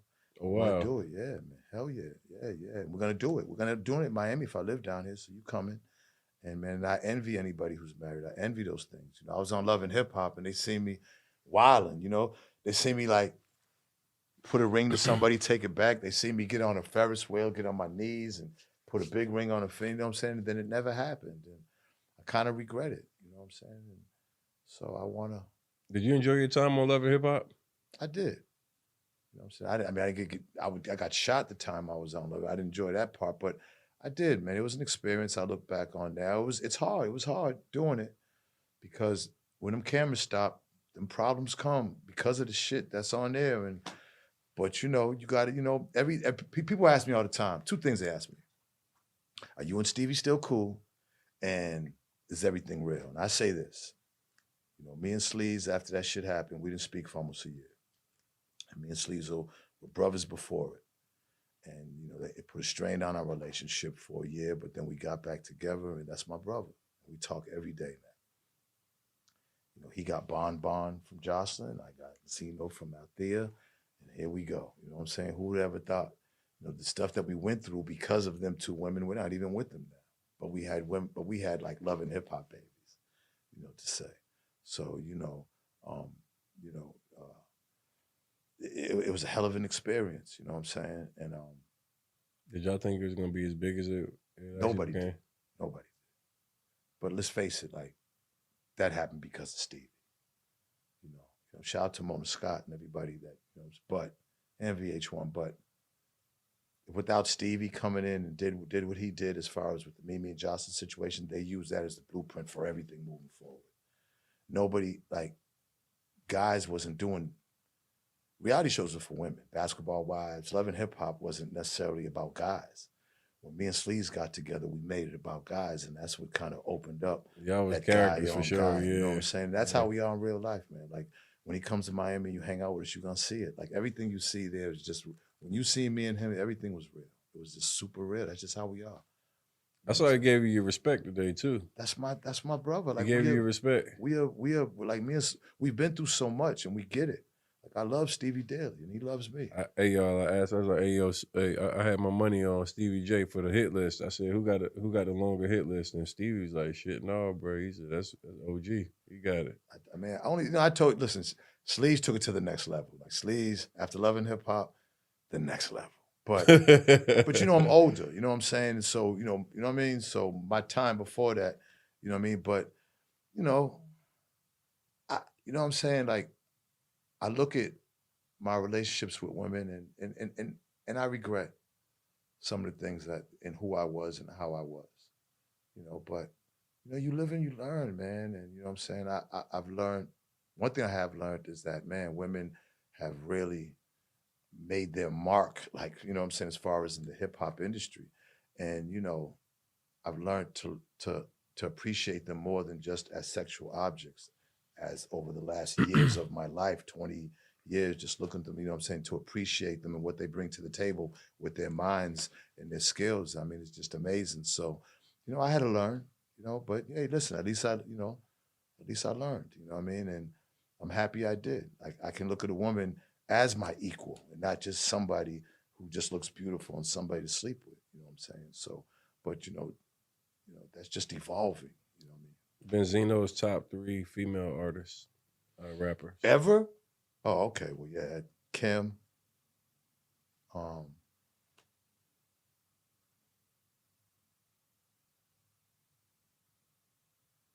Roxanne Shante, because she really started. She really broke down some doors, and then Coi Leray. All right, I did good.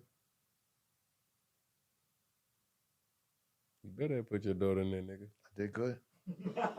Nigga, you better put your daughter in there. I do good. Hey. Love you, Coi. Yeah, you better. Hey, yeah. You know I was setting him up for that one, Coi. I had to make sure he put. Yeah. I know you. But like I told you be before, dancing in the house with that shit. No, but no, I told you anxiety. I listen to it a lot. Let me tell you something. Like I get emotional when I hear No More Parties. It's an emotional song. I get goosebumps. I be at places and it's just played, and you know what I'm saying. Yeah, you know. I mean, whoever. I didn't see it coming. You know, Ray, I seen coming. He's been rapping all his life. He came on the Rough Riders tour with us. 7 years old. I brought. Coi never really necessarily I brought her. She grew up in it all her life, but she told me, she says, Dad, I'm going to be the biggest. I'm going to be bigger than everybody. I'm going to be big. She said it, and she went and she did it herself. And for that alone is just like, Coi's more like me than my sons are. She just has got that attitude, and it was like, man, it's like, wow, That's why I think over time y'all be able to heal, because I told you, man, like one of my things was like I had to go prove my point first. You had to put respect on my name. And it sounds like kind of like the mission she's on is exactly that. Listen, listen, what she did, big respect, because again, she's like, I'm going to do it without you, but being Benzino's daughter, it's not that bad. You know what I'm saying? Like, I don't want to be the one to be thinking like, oh, well, nah, because I'm that nigga too. And I'm never just going to just like, oh, yeah, nah, yeah, like I went through a lot. You know what I'm saying? Just, just for her and Ray to even be able to, you know what I'm saying? So, you know what I mean? Like, listen, if no one's going to give it to me, I got to give it to me. You know what I mean? Shit. If no one, sister, I want everybody to think like that. Don't ever feel down on yourself. Don't everyone think that you know what I'm saying? Like, if you ain't your biggest cheerleader, then ain't nobody going to cheer for you. Shit. You know what I'm saying? Like, but man, I couldn't be more, again, as a father, when your kids ain't in jail, and they ain't got no felonies, and they financially independent, what the fuck more could I ask for? Like, I'm proud. I'm super proud of them. I just know what I went through so that they could get what they got. And you know what I'm saying? And you know what I mean? So I just want love and respect. That's all. That's it. That's all. Right. Last one, we're going to wrap. You told me about a J-Lo house party. J-Lo. All right. So J-Lo's crib was down here by 40th, I think, on the water at the time. And we rented it out. And I was staying there. And Bobby and Whitney came through. B's my man. Bobby's my man. Shout out New Edition, Boston. What up, Bean Town, the Bloody Bean. And Girk, Pork. So, Hops, like Boston, I am Boston. You know what I'm saying? Adidas, I've wore Adidas for 43 years straight. You know what I'm saying? Like that's a Boston nigga. We don't wear Nikes. I've never had a pair of Jordans or Nikes. I've wore Adidas 43 years straight. So I'm a real Boston nigga. So Bobby brought Whitney in, and God rest Bobby Christina. She had to be about 7 years old, maybe 6. So it was me and my father, Schnapp. Shout out to Schnapps. And we was at the house, and there was a boat and a jet ski behind it. So we all went out. Bobby Christina, me, and my father got in the little boat. And Whitney and Bobby got on the jet ski. And went all over the bay. So, of course, you see low wake. Low wake means don't go over there. But Bobby, you know what I'm saying? Bob off a few Budweisers, wild boy Bob. He goes over to low wake, you know what I'm saying? They stuck, him and Whitney. So we go over there with the boat. We got to go slow. We got to pull them out. So we're dragging them. Now we're going real slow now. It's getting to be nighttime. Bobby Christina's crying. It's starting to be scary. We ain't got no lights. So we had to pull over on the side with one of these mansions. Pull over to the side. We see a woman coming out. It's an all glass, beautiful house, a white woman with a big bathrobe on, hairdo, like a Jewish woman. She's looking out the window. So we lift up Whitney and Bobby. They run over there, banging on the door. She was like, "Oh my God, why they out?" She let Whitney in there. Bobby gets up, goes. Husband comes down, this big fat guy, no hair in the middle, glasses, Jewish guy. They're all over there. They let him in. Me and my father's in the back wrapping up the thing because we couldn't tell. We'd have to come back and get him in the morning. The jet ski and the boat, we'd have to come back and get him. The boat was actually Queen Latifah and Shakim's boat. The jet ski was J-Lo's. We come back in the morning, the fucking boat, we just see this thing, the boat's underwater. I said, ain't this a bitch? I had to pay like $40,000 for that fucking boat because of Bob's ass. But that was just, me and Bob got way ill stories, you know what I'm saying? Like, Bob's an ill dude, you know? Like, me and Mike Jackson are cool, you know what I'm saying? I got to really kick it with Mike a bunch of times. Teddy Riley, like, there's nobody I didn't come across. Like, I was, you know, smoke weed with Dionne Warwick. Like, there's a lot of things. What was it like hanging with Michael Jackson? Breathtaking. Just, I couldn't, it was hard to breathe. Just couldn't believe it. And then, you know, when Eminem went at Mike and he made fun of him when he burnt his hair, you remember that video he made fun of him? Mike actually called me at my hotel room at the Turnberry Suites in Aventura. I spoke with him for 1 hour and he was thanking me. You know what I'm saying? Thanking me. Because he didn't appreciate that. He did not like that. Mike was upset about that. Oh, so you had an ally with Mike. Mike was my man. Okay. Before the Eminem thing, then when the Eminem thing, you know what I'm saying? Yeah. But me and Mike wore my 3 chain. I remember Jacob. Yeah, I'm gonna tell this story. So Mike, I had a 3 chain that Chris the Iceman made. The Iceman, Chris Air, African guy. I brought him on Love and Hip Hop. The jeweler. But I remember Jacob wanting, because it looked like the glove. It was all, the whole thing was huge, ice, platinum, everything was platinum. And he was like, yo, Mike, you know, Mike wants to wear it. Because he was trying to sell Mike diamonds to put in his buttons and the shoes and stuff. Mike wasn't trying to buy no chains or nothing. He was trying to sell him real diamonds to put in his buttons of his clothes. So Mike had my 3-piece for like 2 weeks. But I think Jacob was, you know, trying to say that, you know, that he made that. Now, Jacob made the chain that it was on, but he didn't make the actual glove. And Mike had that for like 2-3 weeks. Mike had my shit, you know, wearing my shit, like crazy, crazy, crazy, crazy. Crazy world, man. And I remember Teddy, because, you know, Teddy was the one that introduced me to Mike. You know what I'm saying? So when I listen to Teddy talk, and Teddy's personality reminds me of Mike, you could tell that Mike's influence on Teddy Riley is because Teddy's soft-spoken and Mike's soft-spoken. You could just see it, man. Like, man, I don't got too much to complain about, bro. I work with some of the most amazing producers and been around some of the most amazing people in my life, man. Like, you know what I'm saying? It's just, you know, it's like my was there anybody that you met that you just felt like you were wild while I'm meeting Michael Jackson? Yeah, that was like, I couldn't believe. I remember I'm cooking shrimp, turn around, it was like right there because he had walked in. It was a small. It was in Teddy's studio. He had like a small studio, so the kitchen area was a kitchenette. And I turned. I didn't know what to say. I asked if he wanted some. You want some? He was like, no. He would shut down the whole Dave and Buster's and just take us over to Dave and Buster's. We'd be like 10 of us just in Dave and Buster's. And I remember I was doing the flight simulator. He stood over me, had a trench coat on, and was just watching me like. This sounds crazy, dog. It was crazy. Like, you know what I'm saying? Like Mike is my fucking hero. When Mike died, I cried. I cried when Mike died too. Shit, Mike was a lot of people here. And I never took a picture with him. I just was never that nigga. I've been around so much shit, and never, yo, take a picture. I always be doing that too. I'd be like, nah, I'm cool. I just never did because back then I just was like, man, listen, just another day. You know what I mean? I didn't have to share my shit with people. And what's messed up is that because my mom passed and she had all my old pictures, so I don't even got old pictures of myself. Not a lot. There's a few people that might have some, but not a lot. So when I tell my story, I got to go really back to Boston, make sure to see who got pictures, man.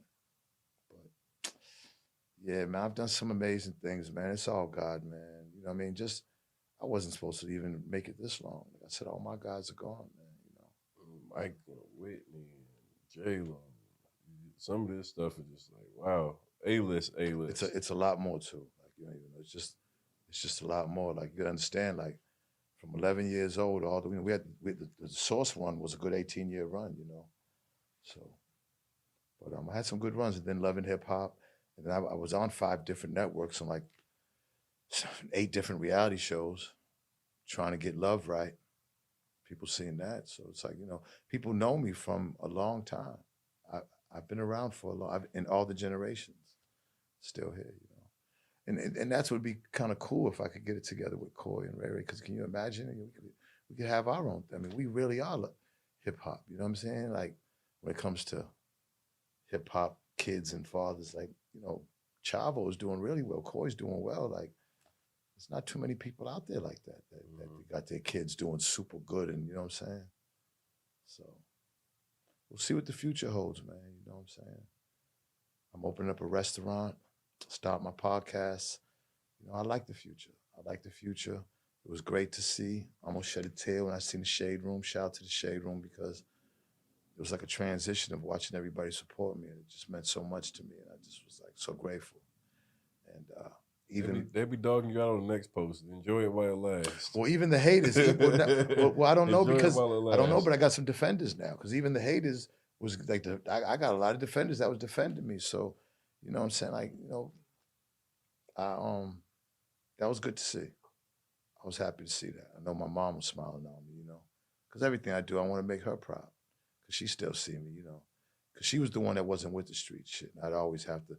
I remember when Ray Ray was first born, I fell asleep with him on me with like 32 pounds in my room. She came in after work because I would try to hide everything from her. She seen that shit and she opened the door and I woke up and she went in her room and she just gave me the cold shoulder. She locked the door, and I just was like, I felt so bad, man. Like, because everything, even though I was a street nigga, I just tried to keep it all away from her, even though she knew what was going on. I just, so hopefully she's smiling at that Shade Room post because it's, the internet has been hard on me. Like I said, I don't need no pity party. I don't need what I'm saying, because that shit ain't, that shit can't harm you physically. It can mentally harm you if you let it.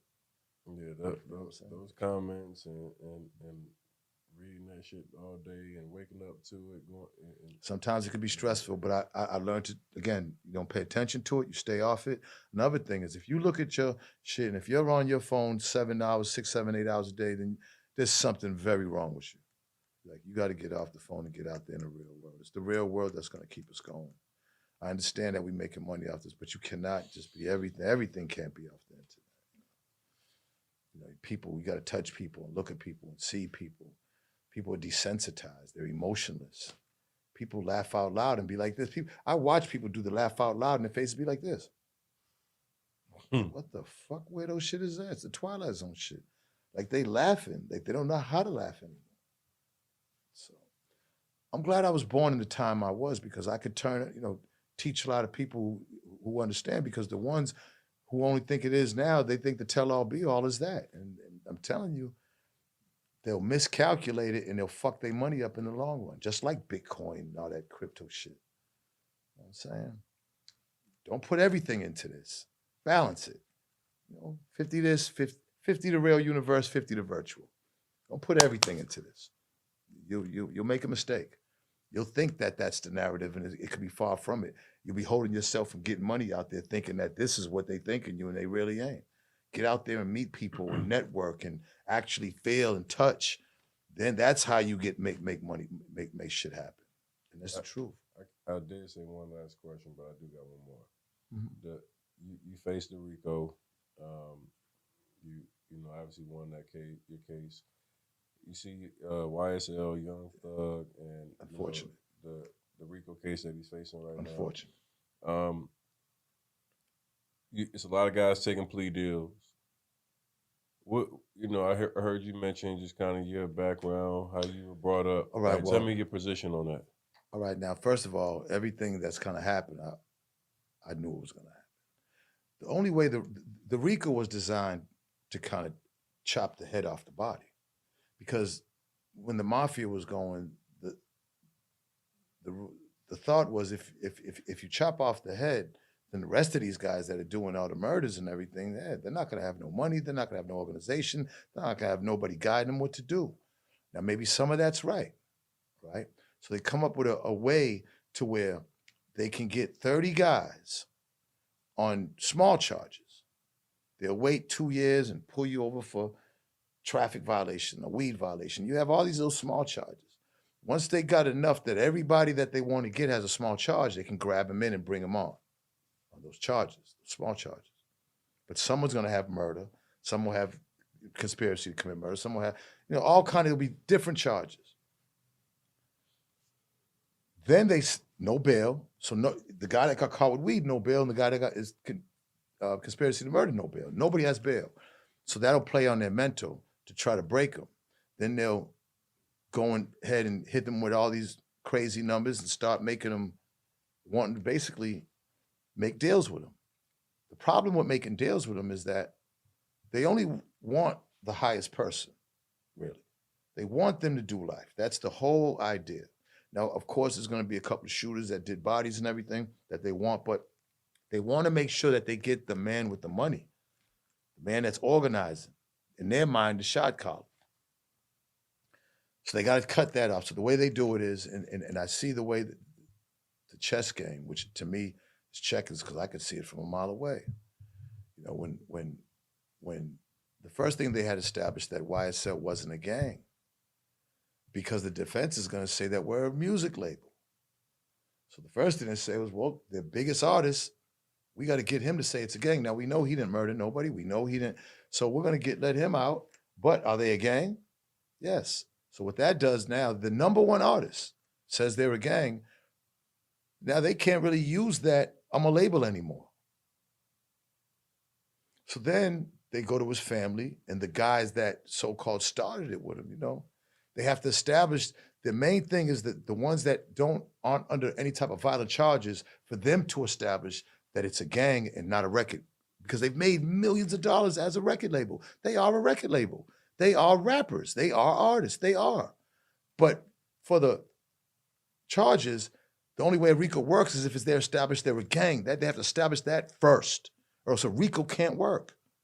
It'll just be everybody getting individual time with individual charges. Some will go get, do have to do time for the shit they did, and then some will go small time, but you know what I'm saying? But usually the guy who they want will be protected. Motorcycle gangs, when they go in, nobody says nothing. They'll get the RICO and nobody will say nothing. Everybody will get 10 years, 10, 5, 3, 2. Everybody will go to jail. That's it.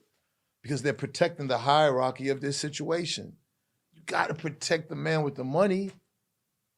But if you're not willing to take time and go to jail time, then they're going to make a deal with you. They're going to break you to get the person with the money. And it's unfortunate. What they're doing to thugs is bad. I heard they got 300 witnesses coming up. The trial's going to last all year. What's already happened, I feel so bad for him. I met Thug. We did a song together. I did a song with Tupac, too, I forgot to say, in the studio. But you ever drop it? Yeah, it's on YouTube, man. We got sued, had to give Afeni $150,000 because Suge cleared it, but she didn't. But no, I just brought them up because, what I'm thinking about it, just the influence of Thug and Tupac, But I just, I seen the whole thing play out and it's not even done. And it's just going to be a sad situation, you know what I'm saying? And yeah, like with my RICO, they interviewed, they tried to do the same thing, but they couldn't connect the dots. You got to connect the dots. Their situation just looks bad because it was just too easy, too quick to make the moves they wanted to make. They've made all the moves, and it's just, man, it's like, man, I still hope there's a way for him to come home. I hope so. I wish nobody on that. I was in Boston when Darryl Whiting, God, remember In Too Deep? Remember that movie? Mm-hmm. Well, that was based off of Darryl Whiting, guy from Queens, coming up with his crew and set up shop in Orchard Park, which is Bobby Brown's project in Boston. That movie was based on that. Okay. So, I've been around that all my life. My father, myself. So when that came down, it's hard. You can't beat a RICO, but you can beat the gang charges to where the top guy. And what you got to understand is, to get the top guy, they'll let a guy kill 20 people, murder 20 people, get off just to get the guy with all the money who's controlling the gang. The guy could, with all the money controlling the gang, might not even have killed nobody. You know what I'm saying? I'm just talking in general, not YSL. But that's how they think. We'll let you go, even though you killed up at shit. But we got to get him, because if we get him, then everything breaks off. And that's the thought. Everybody just was to be quiet and just take whatever individual charge they have, then everybody has the chance to come out. Usually 10 years federal. A lot of them are federal RICOs. I haven't seen too many state RICOs, but usually 10. You know what I'm saying? Now, the ones that are committed, for the bodies and everything, well, whatever, you know what I'm saying? But everybody has to take what they take. If you're out here rapping and doing these things, then man, see it all the way through. See it through. Be legendary. And, so, the streets are different from when I grew up. The code's different. There's no code. There's no loyalty. So, it's hard for me to speak the way how things was back then, because now it's like, what the fuck? A motherfucker will rat on a ham sandwich. The ham sandwich did it. Like, damn, the ham sandwich? The fuck? Can't even talk. Ham sandwich can't even talk. I seen the ham sandwich do it. It's accepted now after the 6ix9ine situation. That's it. These kids out here, and I watch them on the internet, and they'd be like, hey, I would snitch too. If I was, I would. No. If you was down with it, then why would you want to snitch and get somebody else locked up for it? You're the lowest scumbag on the earth, still to this day. I was 11 years old. I'm 57. And my father really, I understood that. And I put that to my kids, even though they don't have to live this life of crime and everything. Now, people say, well, what if you seen an old woman gets killed? There are different things that mean different. But if I'm in crime, if I'm a part of doing crime, then I can't help the police solve crimes. It's more hypocritical than that. And believe me, growing up in Boston, there's a lot of guys that done snitch and still running around and everything. Back in the day, wasn't nobody snitching. Snitches would get killed. Snitching on the op, is that considered snitching?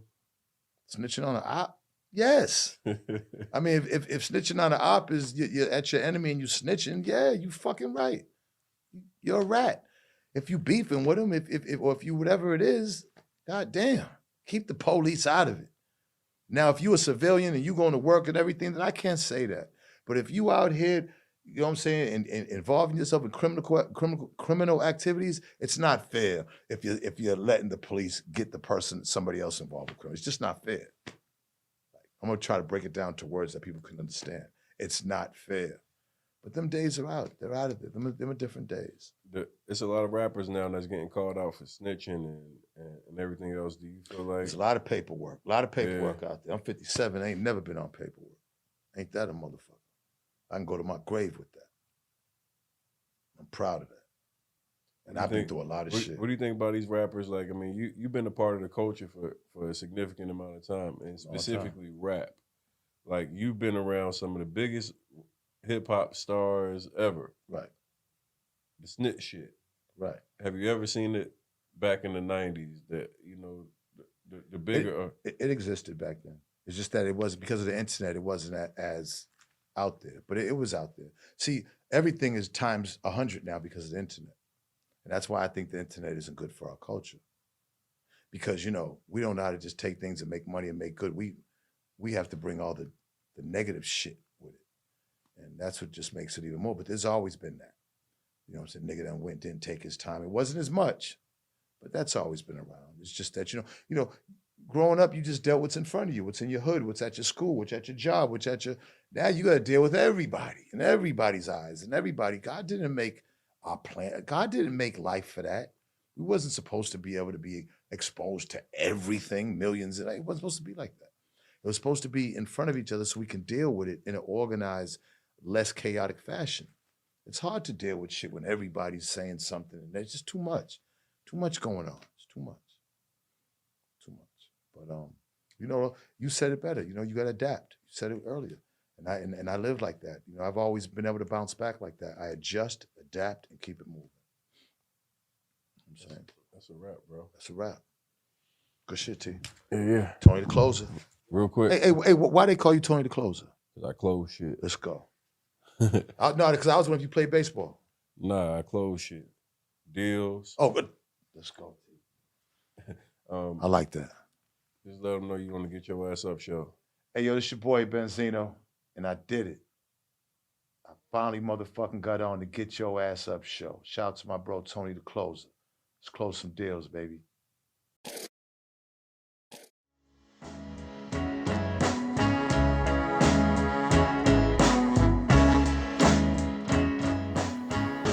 That's a wrap for today's episode of the Get Your Ass Up podcast. Thank you so much for joining me in this journey of learning, growth, and self-improvement.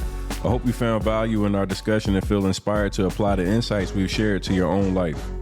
If you enjoyed the show, please don't forget to subscribe, leave a 5-star review, and share it with your friends and family. We're committed to providing you valuable content to our listeners, and your support continues to help the growth, and I want to over-deliver on that promise. I'm your host, Tony the Closer, and I want to remind you to never stop striving for greatness. Keep pushing yourself. Never give up. And remember that we're all in this together.